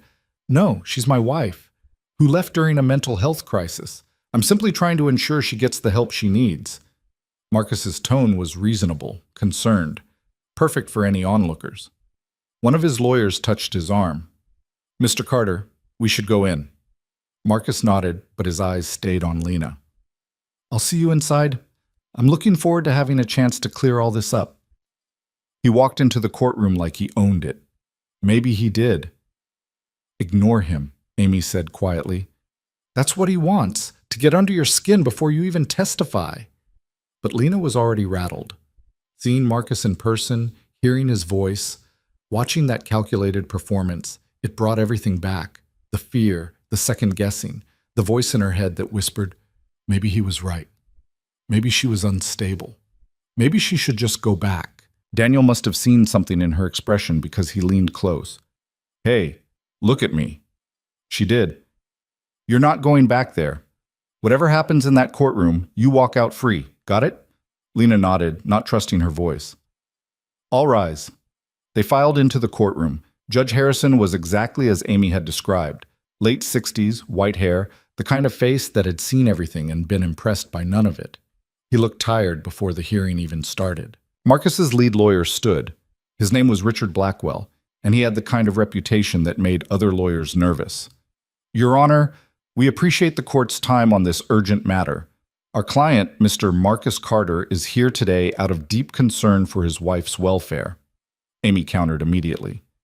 "Your Honor, this is a transparent attempt to intimidate Ms. Carter into abandoning her divorce petition. There is no emergency, no crisis, just a woman exercising her legal right to leave an abusive marriage." "Alleged abuse," Blackwell interjected smoothly, "which Ms. Carter has provided zero evidence for. What we have is documented mental health struggles, erratic behavior, and abandonment of the marital home without notice." Judge Harrison held up a hand. "I've read the motions. Let's hear from Ms. Carter directly. Ms. Carter, please take the stand." Lena stood on shaking legs. The bailiff swore her in, and she sat, hands folded in her lap to hide the trembling. Blackwell approached like a shark scenting blood. "Ms. Carter, when did you leave your husband?" "October 15th. "And you didn't tell him you were leaving?" "No." "Didn't leave a note? Call? Text?" "No." "You simply vanished in the middle of the night, leaving your husband frantic with worry?" Amy objected. "Argumentative." "Sustained," Judge Harrison said. "Mr. Blackwell, ask your questions without editorial." Blackwell smiled thinly. "Ms. Carter, where did you go when you left?" "To a friend's house." "Which friend?" Lena hesitated. "Daniel Hayes? And how long had you known Mr. Hayes at that point?" "I'd just met him." Blackwell's eyebrows rose theatrically. You fled to the home of a man you'd just met? A stranger? I needed help. He provided it. How convenient. Blackwell consulted his notes. Ms. Carter, isn't it true you've been diagnosed with anxiety, depression, and borderline personality disorder? Objection, Amy said. Medical records are... I'm asking about her personal knowledge of her diagnoses, Your Honor. Judge Harrison frowned. I'll allow it, but tread carefully, Mr. Blackwell. Lena forced herself to stay calm. I saw a therapist my husband chose. That therapist diagnosed me with various conditions, yes. But those diagnoses were, yes or no, please. Yes. And isn't it true that one symptom of borderline personality disorder is impulsive behavior? Unstable relationships? Difficulty with reality? Amy was on her feet. Your Honor, this is... Mr. Blackwell, Judge Harrison interrupted. I'm not here to diagnose Ms. Carter. Get to your point. My point, Your Honor, is that Ms. Carter has documented mental health issues, left her home impulsively during what appears to be a crisis, and immediately attached herself to a strange man. This is concerning behavior that suggests she may not be capable of making sound decisions about her own welfare. The courtroom felt like it was closing in. Lena gripped the armrests of the witness chair, fighting to stay present, to not let Blackwell's words convince her he was right. Ms. Carter, Blackwell continued, did you take any property when you left? Jewelry, cash, personal items? Just my purse. Nothing else? No. Interesting, because my client reports that several valuable items are missing. A Rolex watch, diamond earrings, approximately $5,000 in cash. I didn't take any of that. So you're saying my client is lying? I'm saying I didn't take those things. Blackwell smiled like he'd won something. No further questions, Your Honor. Amy stood for redirect, trying to repair the damage, but Lena could barely focus. Her hands were shaking so badly she had to sit on them. Then it was Daniel's turn on the stand. Blackwell circled him like prey. Mr. Hayes, what do you do for a living? I'm a landscaper. And you live alone with your daughter? Yes. So when a strange woman appeared at your door in the middle of the night, your first instinct was to invite her in? Into the home you share with your young child? Daniel's jaw tightened. She needed help. How noble. And she's been living with you ever since? Yes. Sleeping on your couch? Yes. In close quarters with you and your 7-year-old daughter? It's not like that. What's it like, Mr. Hayes? You take in a married woman you don't know, let her into your home, your life. What exactly is the nature of your relationship with Ms. Carter? Objection, Amy said. Relevance? Your Honor, the nature of Ms. Carter's current living situation is absolutely relevant to whether she's in a stable environment. Judge Harrison nodded. I'll allow it. Daniel met Blackwell's eyes steadily. I'm helping someone who needed it. That's it. So there's nothing romantic between you? No? Nothing physical? No? And yet you're willing to testify on her behalf, to involve yourself in this messy divorce, to potentially put your own daughter at risk of being dragged into this situation. My daughter isn't at risk. Isn't she, when Ms. Carter's husband's people start investigating you? When they look into every aspect of your life? Your finances, your parenting, your deceased wife's accident? Daniel's hands clenched. You leave Sarah out of this. Touchy subject. Blackwell raised an eyebrow. Mr. Hayes, isn't it true you've struggled financially since your wife's death? Late payments, maxed credit cards barely making ends meet? What's your point? My point is that taking in Ms. Carter, a woman fleeing a very wealthy man, might seem like an opportunity. The implication hung in the air. Daniel's face went red. I'm not after her money. I'm not after anything. I'm just trying to help. So you say. Blackwell turned to the judge. No further questions. When they broke for lunch, Daniel looked like he wanted to punch something. Lena felt numb. That was rough, Amy admitted over sandwiches in a conference room. But we expected it. They're trying to paint you both as unstable, opportunistic, not credible. Is it working? Lena asked quietly. Hard to say. Harrison's hard to read. Amy checked her notes. Rosa's up after lunch. She's solid. Then we rest our case and wait for Harrison's ruling. How long? Could be today, could be next week. Depends on his mood. The afternoon session went slightly better. Rosa testified that Lena was a good worker, reliable, showed no signs of instability or crisis. Blackwell tried to shake her, but Rosa wasn't having it. Look, I don't know nothing about her marriage, Rosa said bluntly. What I know is she shows up on time, works hard, don't cause problems. That's more than I can say for most people.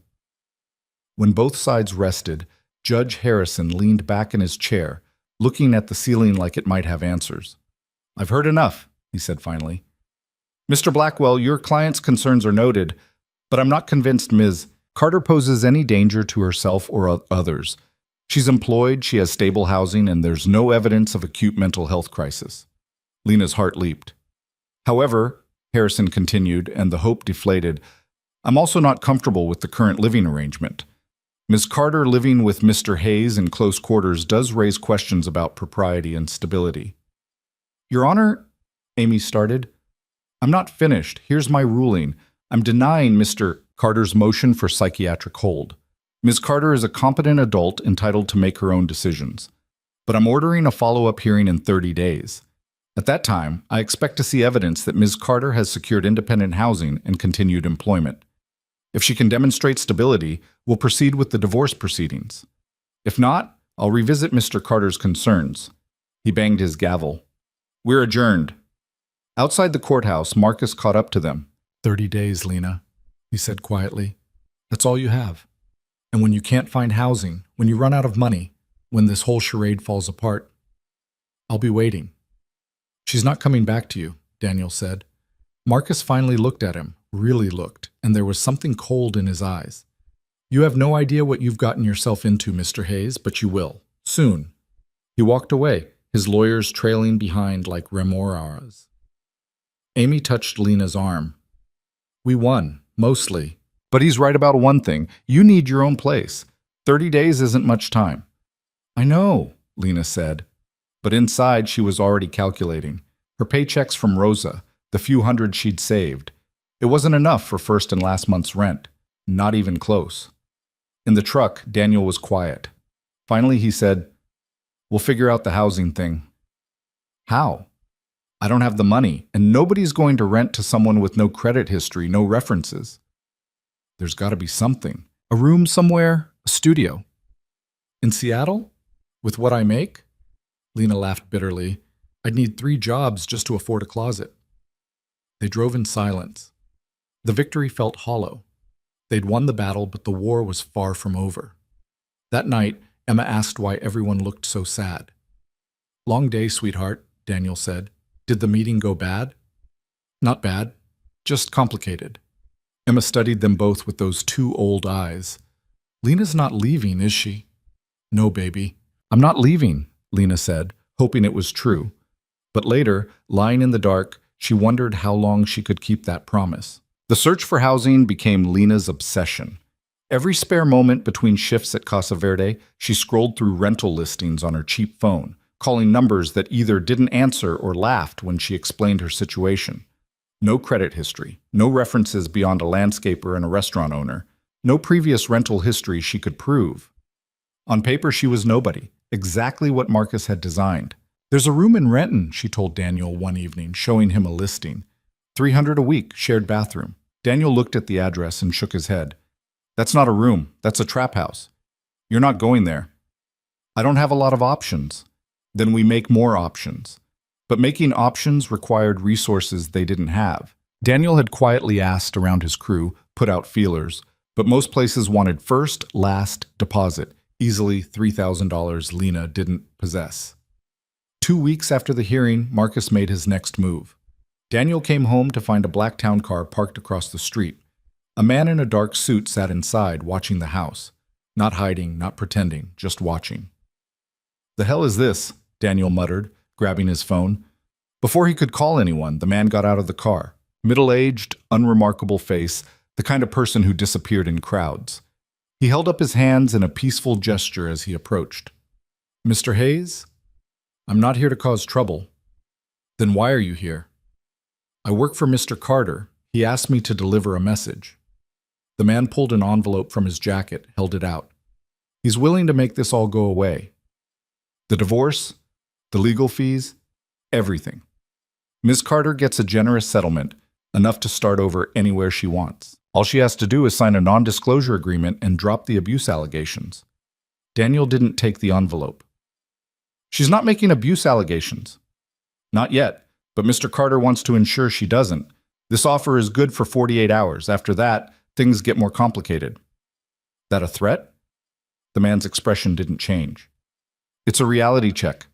You're a single father, Mr. Hayes. You have a daughter to think about, a job that requires you to enter private property. It would be unfortunate if questions were raised about your background checks. If clients started to worry about who they're letting into their homes. Daniel's hands clenched into fists. Get off my property. Just delivering a message. The man set the envelope on the porch railing. 48 hours. Think about it. Think about what's best for your family. He walked back to the car and drove away. Daniel stared at the envelope like it was radioactive. Inside, Lena was helping Emma with a book report. She looked up when Daniel came in, saw his expression. What happened? Not now. He nodded toward Emma. Later, after Emma was asleep, he showed Lena the envelope.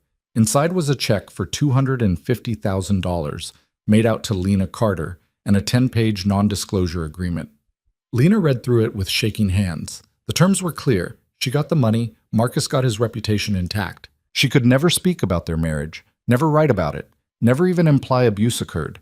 If she violated the NDA, she'd owe 10 times the settlement amount.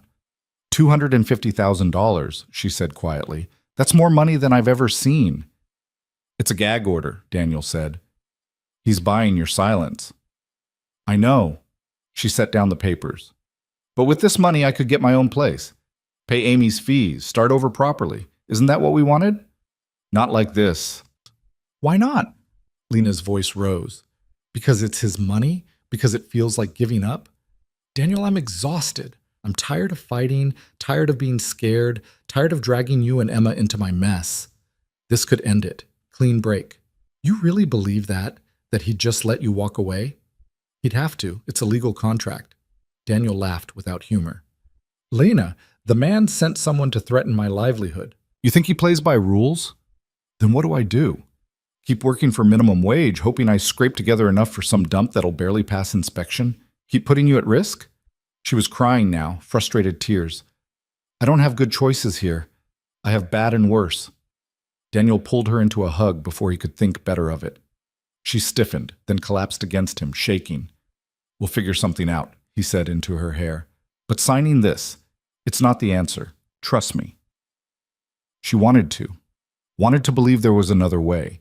But the check sat on the table between them like a taunt, representing safety and security she desperately needed. The next morning, Lena called Amy. He's trying to buy you off, Amy said bluntly. Classic move. Offer just enough money to make the fight seem not worth it. It's a lot of money, Amy. I could actually survive on that. For how long? A year? 2? Then what? Meanwhile, he gets to tell everyone his wife was crazy and greedy, took his money and ran. He wins the narrative. You disappear into obscurity. That what you want? Lena didn't answer. Amy's voice softened. Look, I get it. This is hard. You're tired. But if you take this money, you're letting him define your story. And that story will follow you forever. After she hung up, Lena sat in the quiet house. Daniel had taken Emma to school, gone to work. She was alone with her thoughts and the check on the table. She picked it up. $250,000. She could go anywhere, do anything, be free. Except she wouldn't be free. She'd just be bought. Lena tore up the check. When Daniel got home that evening, she showed him the pieces in the trash. You sure? He asked. No, but I did it anyway. He smiled, and something in his expression made Lena's heart skip. Okay then, Plan B. What's Plan B? No idea, but we'll figure it out. 2 days later, Marcus's response came in the form of an article. Not in the mainstream press, he was too smart for that, but in a high society blog that covered Seattle's wealthy elite, there was a piece about Marcus Carter's charitable work, his commitment to mental health advocacy, his personal tragedy of a wife suffering from severe mental illness who'd abandoned their marriage during a psychotic break. The article named no names, but anyone who knew Marcus would recognize the story, and the comments section was brutal. People praising Marcus for his patience, expressing sympathy for what he was going through, condemning that woman for her ingratitude. Lena read it in the Casa Verde break room and felt sick.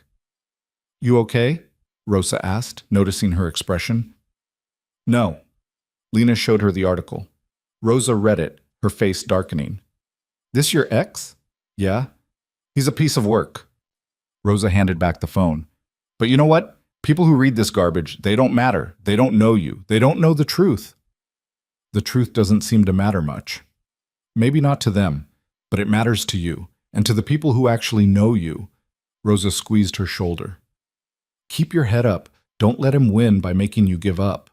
The words helped a little, but that night, lying on the pull-out couch, Lena felt the weight of it all crushing down. Marcus was winning. He'd poisoned the narrative, isolated her, made sure she looked unstable and desperate, and she was running out of time to prove otherwise. The breakthrough came from an unexpected source. Daniel's crew chief, a gruff man named Tom who'd worked landscaping for 30 years, pulled Daniel aside one morning. "Heard you got a friend in a tough spot. Housing situation." Daniel was immediately wary. "Maybe. My sister owns a duplex in Beacon Hill. Tenant just moved out. She's looking for someone reliable, doesn't care about credit so much as character. Rent's $850 a month." Daniel's eyes widened. "That's below market." "Yeah, well, the place needs work. Hasn't been updated since the 90s. Pipes are temperamental, heaters on its last legs. But it's clean and it's legal." Tom shrugged. "I vouched for you, told my sister you were good people. If your friend's interested, she can call." Daniel could have kissed him. "Tom, thank you." "Don't thank me yet. Place is a project. But it's something." That evening, Daniel told Lena. She called Tom's sister immediately, scheduled a viewing for the next day. The duplex was exactly as advertised, dated, worn, in need of TLC. The kitchen had avocado green appliances. The bathroom tile was cracked. The living room carpet was mystery stained. But it had good bones, functional plumbing, and most importantly, it was hers if she wanted it. Tom's sister, a no-nonsense woman named Diane, looked Lena over critically. "Tom says you're good people. That true?" "I'd like to think so." "You got first month's rent?" Lena had been saving every penny. "I have $600. I can get the rest in 2 weeks." "Fine. You can move in now, pay the rest when you have it, but you're responsible for minor repairs. Anything breaks, you fix it or hire someone. I'm not running a charity." "I understand. One more thing." Diane's expression hardened. "I looked you up, saw the stuff online about your husband, the legal mess. I don't care about your personal life, but I don't want drama at my property. No police calls, no incidents, no nonsense. We clear?" "Crystal clear." "Good. You want it?" Lena looked around the shabby little duplex. It wasn't much, but it was hers. "Yes." She moved in 3 days later. Daniel helped haul her few possessions, clothes from Goodwill, some kitchen supplies Rosa had donated, a sleeping bag Daniel insisted she take until she could afford a proper bed. Emma came too, excited to see Lena's new house. "It's tiny," Emma observed, not unkindly. "It's perfect," Lena corrected. After Daniel and Emma left, Lena stood in the empty living room and cried. Relief, fear, exhaustion, everything she'd been holding back for weeks poured out. She slid down the wall and sat on the stained carpet, sobbing into her hands. She had her own place. She'd done it. It didn't matter that it was falling apart, that she couldn't afford furniture, that she'd be sleeping on the floor. It was hers. The next hurdle was the follow-up hearing, now just 10 days away. Amy filed updated documentation, proof of Lena's employment, her lease agreement, bank statements showing steady if modest income, building the case that Lena was stable, independent, capable. But Marcus wasn't idle either. His lawyers filed a motion claiming Lena had manipulated Tom's sister into providing below-market housing, suggesting Daniel had pressured his employer to help. They painted it as proof of Lena's inability to function independently. "They're really reaching," Amy said over the phone. "But we'll address it at the hearing. Just keep doing what you're doing. Show up to work, pay your bills, live your life." Easier said than done. The surveillance increased, cars parked outside the duplex. outside Casa Verde, outside Emma's school. Always just watching, never quite crossing the line into harassment, but making their presence known.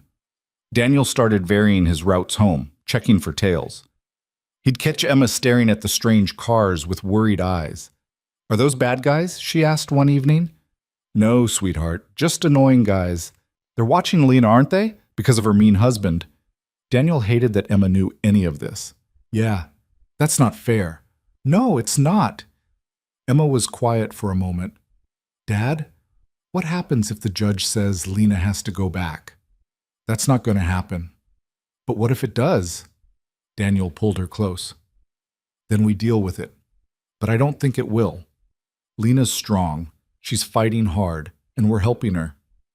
"Good." Emma hugged him tight. "I like Lena. I don't want her to go away." "Me neither, kiddo." And there it was. The truth Daniel had been avoiding. Somewhere between the late-night conversations and shared dinners and quiet moments of understanding, he'd fallen for Lena. Not the surface attraction, though she was beautiful even worn down by stress, but the person underneath, her strength, her refusal to give up despite every reason to, the way she'd rebuilt herself piece by piece from nothing. He hadn't felt this way since Sarah, hadn't wanted to, but there it was, and it terrified him. 5 days before the hearing, Lena was closing at Casa Verde when a woman came in just before the kitchen shut down. Well-dressed, professional, carrying herself with the kind of confidence that came from money. "I'm sorry, we're closed," Lena said. "I'm not here for food." The woman sat at the bar anyway. "I'm here to talk to you. My name is Patricia Donovan. I'm a divorce attorney." Lena tensed. "I already have a lawyer." "I know. Amy Tran. She's very dedicated, but she's also drowning in cases and working with no resources." Patricia slid a business card across the bar. "I'd like to take your case. Pro bono." "Why?" "Because I know Marcus Carter. I went to law school with him before he decided business was more profitable. I know what he's capable of." Patricia's expression was hard. "And I've seen what happens to women who try to leave men like him. The system favors money and power, but sometimes if you fight smart and fight hard, you can win anyway." "I can't afford you." "I said pro bono, no charge. I take cases like yours to balance the scales of all the corporate work I do." She leaned forward. "Lena, Amy's great, but she doesn't have the resources to fight Blackwell. I do. I have investigators, expert witnesses, connections in the family court system. I can match Marcus move for move." It sounded too good to be true. "What's the catch?" "No catch, except that I fight to win, and winning means going after Marcus hard. Exposing what he did, getting it on the record, making sure he can't do it to anyone else. You'd have to be willing to stand up in court and tell everything. No settling, no quiet exit. A real fight." Lena thought about the NDA she'd torn up, the check she'd destroyed, the part of her that just wanted it to be over. "I need to think about it," she said. "You have until Monday. After that, I'm withdrawing the offer. I only represent clients who are ready to fight." Patricia stood. "Talk to Amy. Get her perspective. But decide fast." After she left, Rosa came out from the kitchen. "Who was that?" "A lawyer. Says she wants to take my case for free." "Sounds fishy." "That's what I thought." But Lena looked at the business card, Patricia Donovan, partner at one of Seattle's most prestigious firms. "Maybe it's not." She called Amy that night. There was a long pause when she mentioned Patricia's offer. "Patricia Donovan wants your case?" "You know her?" "Know of her. She's a shark. Expensive, ruthless, wins most of her cases."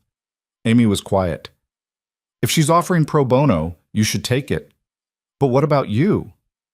"Lena, I'm good at what I do, but I'm realistic. Going up against Blackwell with my caseload and budget? We'd probably lose, but Patricia, she can actually win this." Amy's voice was warm despite the professional disappointment. "Take the offer. I'll transfer everything to her office." "I feel like I'm abandoning you." "You're not. You're making the smart play.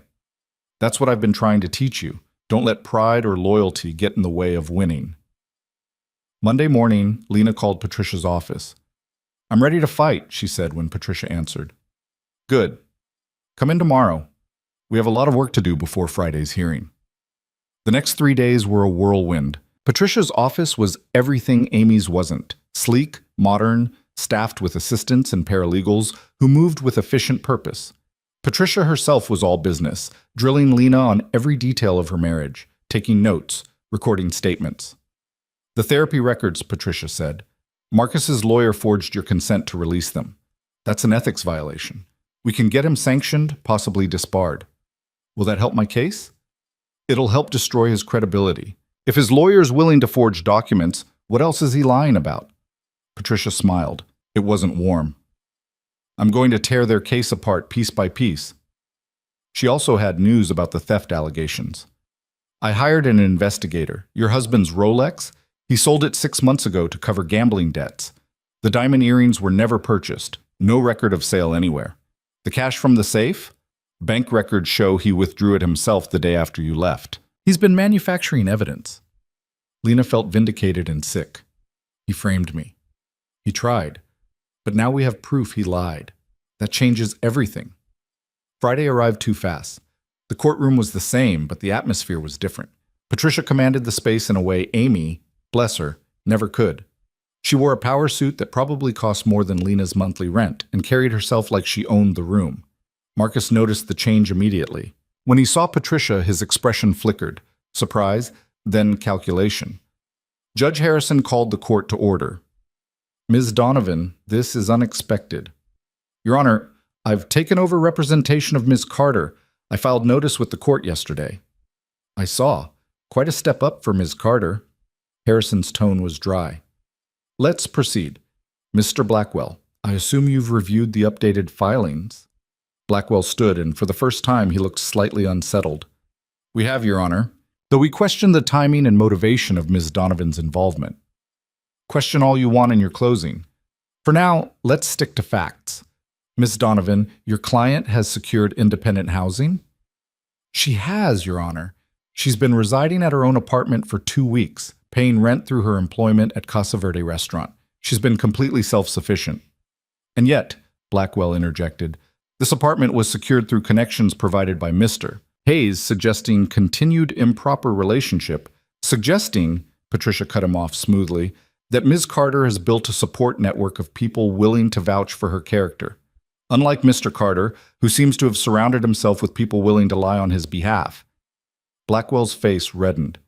"That's a serious accusation, based on serious evidence." Patricia submitted a folder to the bailiff. "Your Honor, we have documentation proving Mr. Carter's theft allegations are fabricated.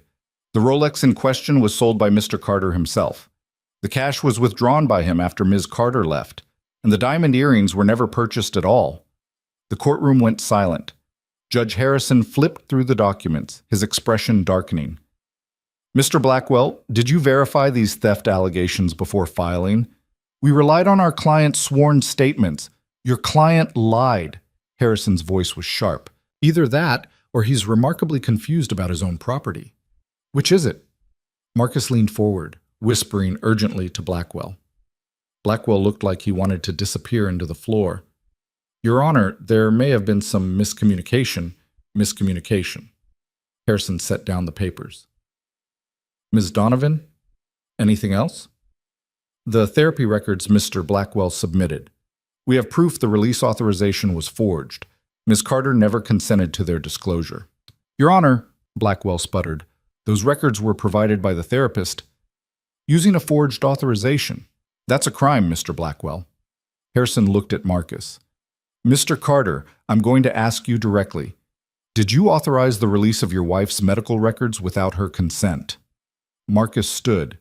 Even now he maintained that polished composure. "Your Honor, I was concerned for my wife's welfare. I may have signed some documents on her behalf, but only out of—" "Save it." Harrison's patience had evaporated. "Mr. Carter, you've wasted this court's time with false allegations, manufactured evidence, and illegal document releases. I'm sanctioning you personally $25,000, payable to the court.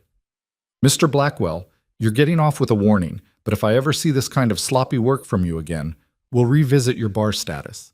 Blackwell sat down hard. Marcus's composure finally cracked, his jaw clenching. "As for the matter at hand," Harrison continued, "Ms. Carter has clearly demonstrated stability and independence. The divorce will proceed. I'm setting a trial date for 90 days from now to settle asset division and finalize dissolution. Until then, both parties are to maintain no contact. Mr. Carter, if I hear you've been harassing Ms. Carter or anyone associated with her, I'll hold you in contempt. Are we clear? Yes, Your Honor, Marcus said, voice tight. Good. We're adjourned. Outside the courthouse, Lena could barely breathe. They'd won. Not the whole war, but this battle decisively. Patricia shook her hand firmly. Trial in 90 days. We'll discuss strategy next week, but for now, you did good. Stay strong. After she left, Daniel pulled Lena into a hug right there on the courthouse steps. She didn't care who saw. We did it, she whispered. You did it. When they pulled apart, both their eyes were wet. And in that moment, surrounded by the chaos of downtown Seattle, Lena felt something she hadn't felt in years. Hope. The victory high lasted exactly 3 days before reality reasserted itself. Lena stood in her duplex kitchen trying to figure out why the sink was leaking and whether she could fix it herself or needed to call Diane. The avocado green stove worked intermittently. The heating rattled like it was dying, but it was hers, and that meant everything. She'd picked up extra shifts at Casa Verde to build up savings for the trial. Patricia had assured her the pro bono arrangement covered everything, but Lena wanted a cushion, wanted to never feel helpless again. You look exhausted, Rosa said one evening, watching Lena nearly slice her thumb along with the onions. I'm fine. You're running on fumes. When's the last time you slept a full night? Lena couldn't remember. Between work, meetings with Patricia, and lying awake worrying about the trial, sleep had become theoretical. Take tomorrow off, Rosa said. It wasn't a suggestion. You can't afford to collapse in my kitchen either. Take the day. Rest. Come back when you're human again. The forced day off felt strange. Lena cleaned her apartment, fixed the leaky sink with a YouTube tutorial and a wrench borrowed from Diane's toolbox, then sat on her sleeping bag with nothing to do. The silence was oppressive. Her phone rang. Daniel. You busy? He asked. Aggressively doing nothing. Rosa kicked me out. Good. Come over for dinner. Emma's been asking about you. Lena hesitated. Since moving out, she'd kept some distance from Daniel's house. Not because she wanted to, but because she needed to prove, to the court, to herself, that she could stand alone. But the thought of another night by herself in the duplex made her chest tight. Okay, what time? Now works. I'm attempting lasagna. It's going poorly. She laughed despite herself. I'll be right there. Daniel's house felt like coming home. Emma launched herself at Lena the second she walked in, chattering about school and her upcoming winter concert, and could Lena please come watch her be a snowflake. I wouldn't miss it, Lena promised. Dinner was chaotic in the best way. The lasagna was indeed a disaster. Undercooked noodles, too much sauce, but they ate it anyway, laughing about Daniel's culinary failures. Emma told elaborate stories about her classmates. The conversation flowed easy, comfortable, real. After Emma went to bed, Daniel and Lena ended up on the back porch again, their familiar spot. The November air was sharp and cold, their breath fogging. 90 days feels like forever, Lena said quietly, and also like tomorrow. You ready for it? I don't know. Patricia's building a strong case, but Marcus, he's not going down easy. She warned me he'll try everything to avoid losing in court. Delay tactics, settlement offers, character assassination. You've survived this long. Barely. Lena pulled her borrowed jacket tighter. Some days I wake up and I can't believe I actually left. That I'm fighting back. Other days I want to give up, take whatever scraps he's willing to throw me, and disappear. But you don't. But I don't. She looked at him. Because I have people who won't let me. You, Emma, Rosa, even Patricia in her terrifying lawyer way. I'm not alone anymore. Daniel was quiet for a moment. Lena, after the trial, when this is over, what do you want? The question caught her off guard. What do you mean? I mean, you'll be free, divorced. You could go anywhere, do anything. What do you actually want? She'd been so focused on surviving, on getting through each day, that she hadn't let herself think beyond the trial. I don't know. I haven't let myself think that far. Think about it now. Lena considered. What did she want? Not the life she'd had with Marcus, that was certain. But what did freedom actually look like? I want to take pictures again, she said slowly. Real photography, not just phone snapshots. I want to rebuild that part of myself Marcus took away. And I want... She stopped, unsure if she should say it. What? I want to stay here, in Seattle, near the people who helped me. She met his eyes. Near you and Emma, if that's okay. The air between them shifted, charged with everything they'd been carefully not saying for months. That's more than okay, Daniel said quietly. Before either could say more, his phone rang. He checked it, frowned. It's Tom. Give me a second. He stepped inside. Through the window, Lena watched his expression change from confused to angry. When he came back out, his jaw was tight. What happened? Someone filed a complaint against me. Anonymous tip that I'm working jobs without proper licensing, falsifying background checks. The city's launching an investigation. Well, Lena's stomach dropped. Marcus. Probably can't prove it, but yeah, almost certainly. Daniel rubbed his face. Tom says I'm suspended pending the investigation. Could take weeks. Daniel, I'm so sorry. Don't. This isn't your fault. It absolutely is. He's punishing you for helping me. So what? I'm supposed to regret it? Daniel's voice was firm. I don't. I'd do it again, but I need to figure out how to pay bills while this gets sorted. The guilt was crushing. Every bad thing happening to Daniel traced back to that night she'd knocked on his door. She'd brought chaos into his stable life, put his livelihood at risk, endangered Emma's security. I can help, she said. I have some savings. I'm not taking your money. Daniel, no, you're building your own life. I'll figure this out. But he looked tired, beaten down in a way Lena hadn't seen before. She went home that night feeling sick. Lay on her sleeping bag, staring at the ceiling, thinking about Javier's cousin who'd disappeared to California. Maybe that was the answer. Maybe the only way to stop Marcus from destroying everyone around her was to vanish. But even as she thought it, she knew she couldn't. Running was what the old Lena would have done. The one Marcus had molded into someone small and scared. The new Lena, the one Daniel and Rosa and Emma had helped build, didn't run. She fought. The next morning, Lena called Patricia. Marcus is going after Daniel, filed a complaint about his business licensing. Patricia was quiet for a moment. That's harassment. But proving Marcus is behind it will be hard. So we let him get away with it? I didn't say that. Let me make some calls. Patricia paused. Lena, you need to prepare yourself. The closer we get to trial, the nastier this will get. Marcus is desperate. Desperate men do stupid things. Like what? Like anything that might work. 2 days later, the anything revealed itself. A process server appeared at Casa Verde with a new motion. Marcus was now claiming Lena had been having an affair with Daniel during their marriage. He had evidence of messages, photos, witnesses placing them together. All lies. But detailed, convincing lies. This is insane, Lena told Patricia over the phone. I met Daniel the night I left. There was no affair. I know, but he's trying to shift the narrative. Make you look like the unfaithful one. Make your abuse claim seem like justification for infidelity. Patricia's voice was tight with anger. We'll destroy this in court, but it's going to be ugly. He's going to drag Daniel through the mud. When Lena told Daniel, he went very still. He's claiming we were together before you left? Yes, with fake evidence, photos that are probably edited, messages I never sent. Patricia says it won't hold up, but it'll be public, in court documents. People will believe it. Daniel stood, paced the kitchen. Emma's going to hear about this. Kids at school, other parents. They'll think, I know, I'm sorry. Stop apologizing. Daniel's voice cracked. None of this is your fault. You didn't make Marcus into a vindictive bastard. You didn't ask for any of this. But I brought it to your door, and I opened the door. That was my choice. But he stopped pacing, faced her. Lena, I don't regret helping you, but I'm scared. Not for me.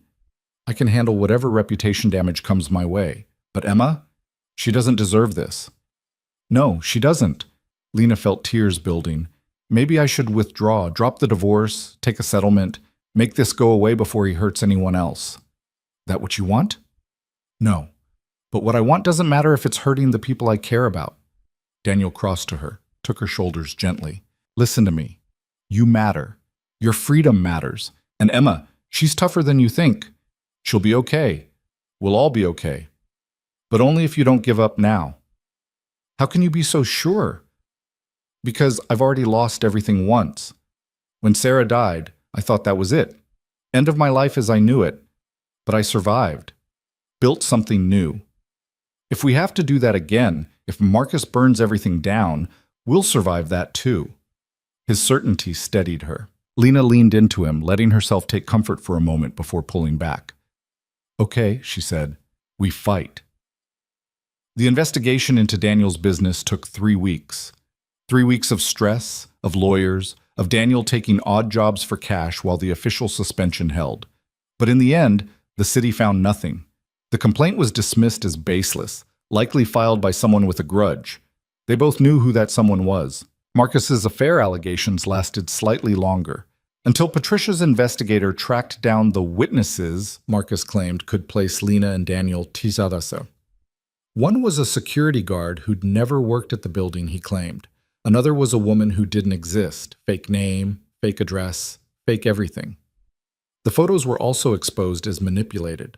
Crude Photoshop jobs that fell apart under expert analysis. Patricia filed a motion for sanctions, demanding Marcus be held in contempt for presenting fabricated evidence. The hearing was scheduled for 3 weeks before the trial. He's panicking, Patricia said with satisfaction. Making sloppy mistakes. That's good for us.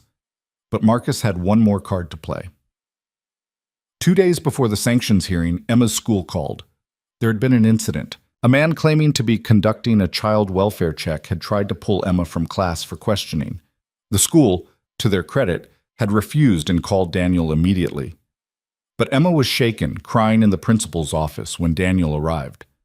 A man with a badge, the principal explained, said he was investigating the home environment, but when we asked for credentials, he left quickly. We've called the police.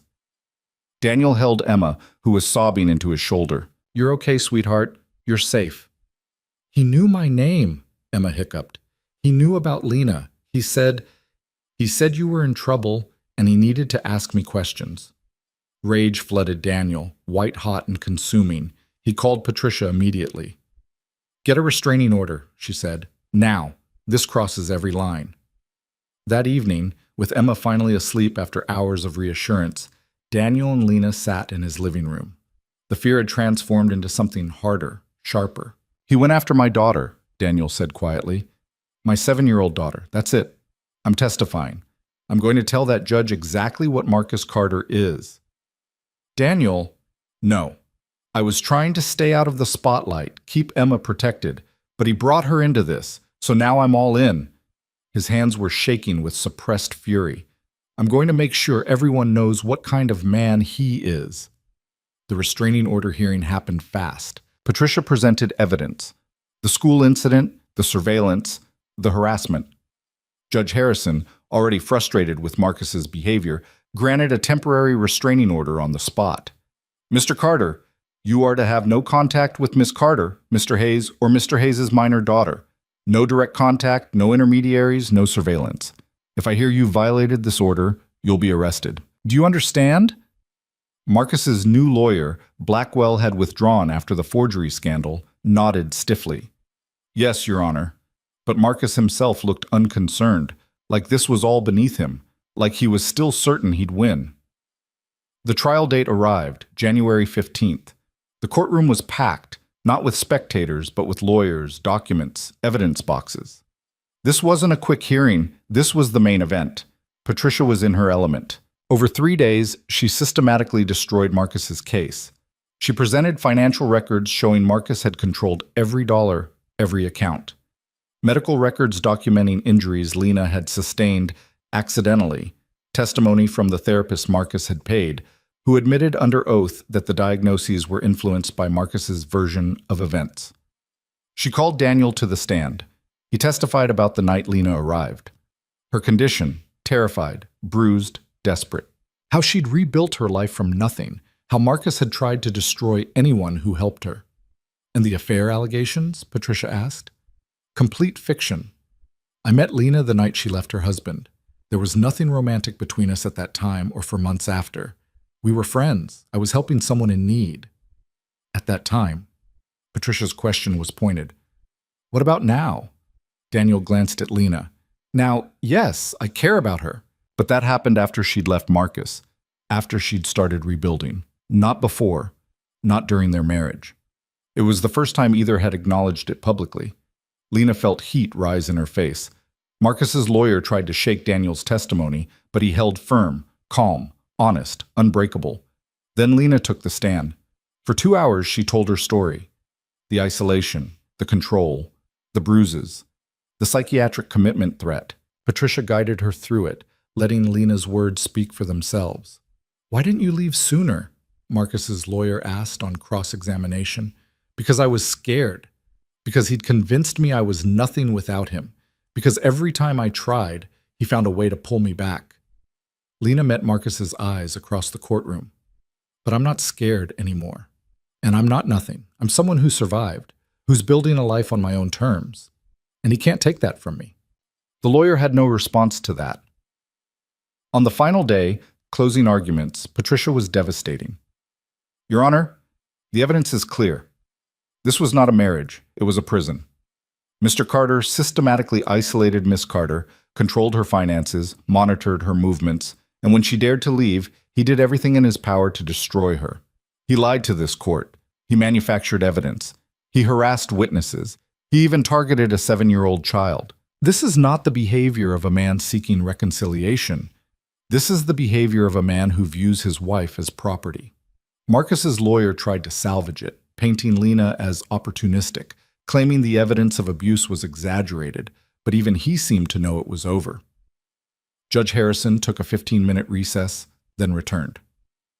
I've reviewed all the evidence and testimony. Mr. Carter, I find your behavior throughout this proceeding to be reprehensible. You've lied to this court, manipulated evidence, and engaged in witness harassment. The marriage is dissolved effective immediately. As for asset division, Ms. Carter is entitled to 50% of all marital assets accumulated during the marriage. Additionally, I'm awarding her $200,000 for emotional distress and legal fees incurred due to Mr. Carter's conduct.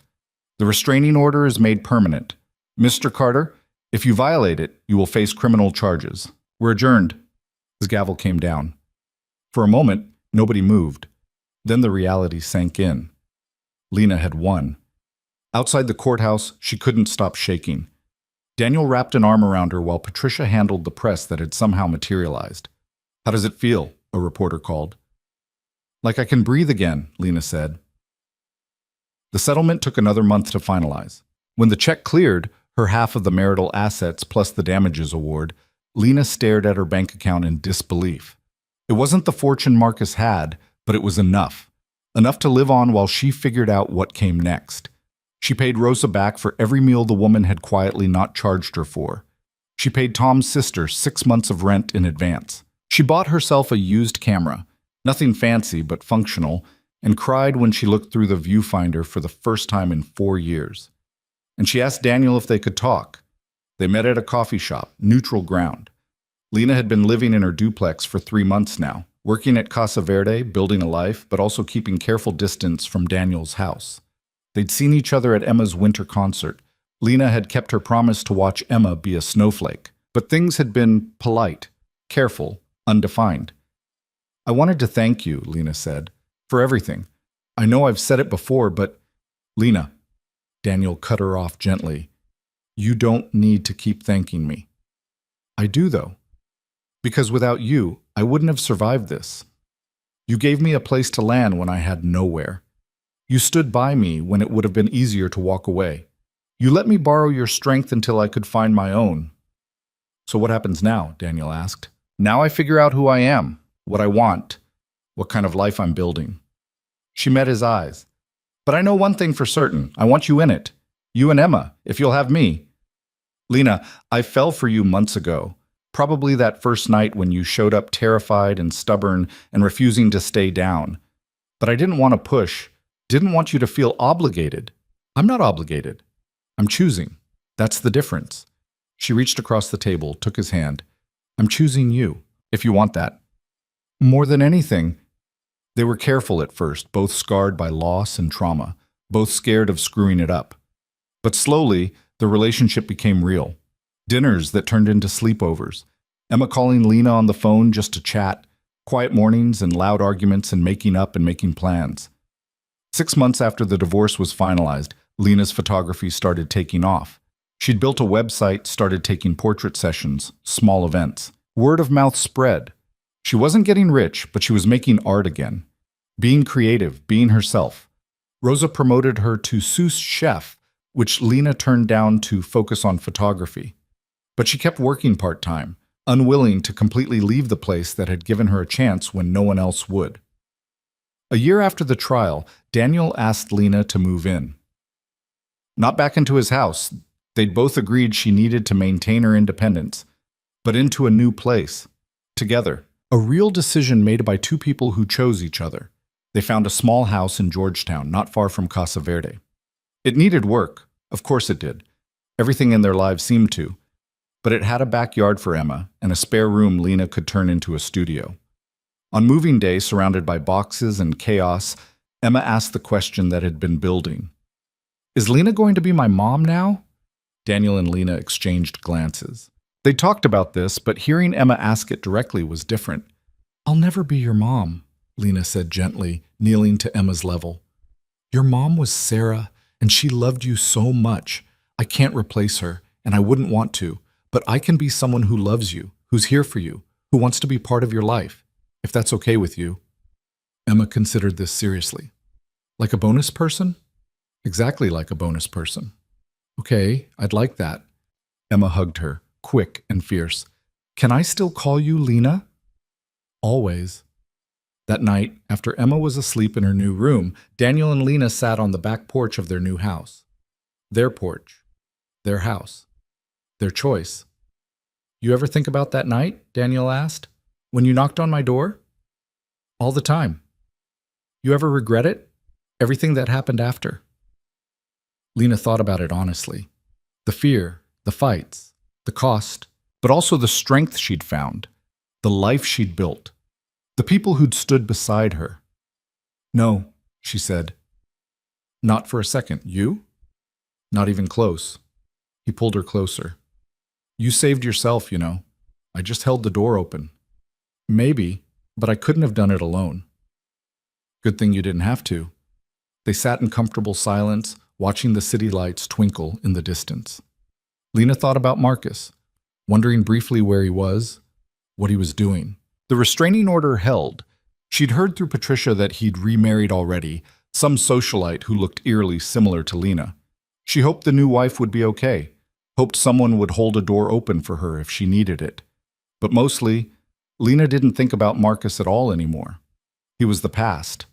This, Daniel's arm around her, Emma's gentle snoring from inside, the camera bag sitting by the door ready for tomorrow's shoot. This was her present, her future, her choice. I love you, she said quietly. I love you too. And in that moment, in the house they'd chosen together, surrounded by the life they were building piece by piece, Lena finally felt something she'd thought she'd lost forever. She felt free. Not because someone had rescued her, though Daniel had been there when she needed him most. Not because she'd won in court, though that victory had been crucial. But because she'd learned the most important truth. Freedom wasn't something someone could give you or take away. It was something you claimed for yourself every single day through every choice you made. She'd chosen to leave, chosen to fight, chosen to rebuild, chosen to love again. And those choices had made all the difference. The end.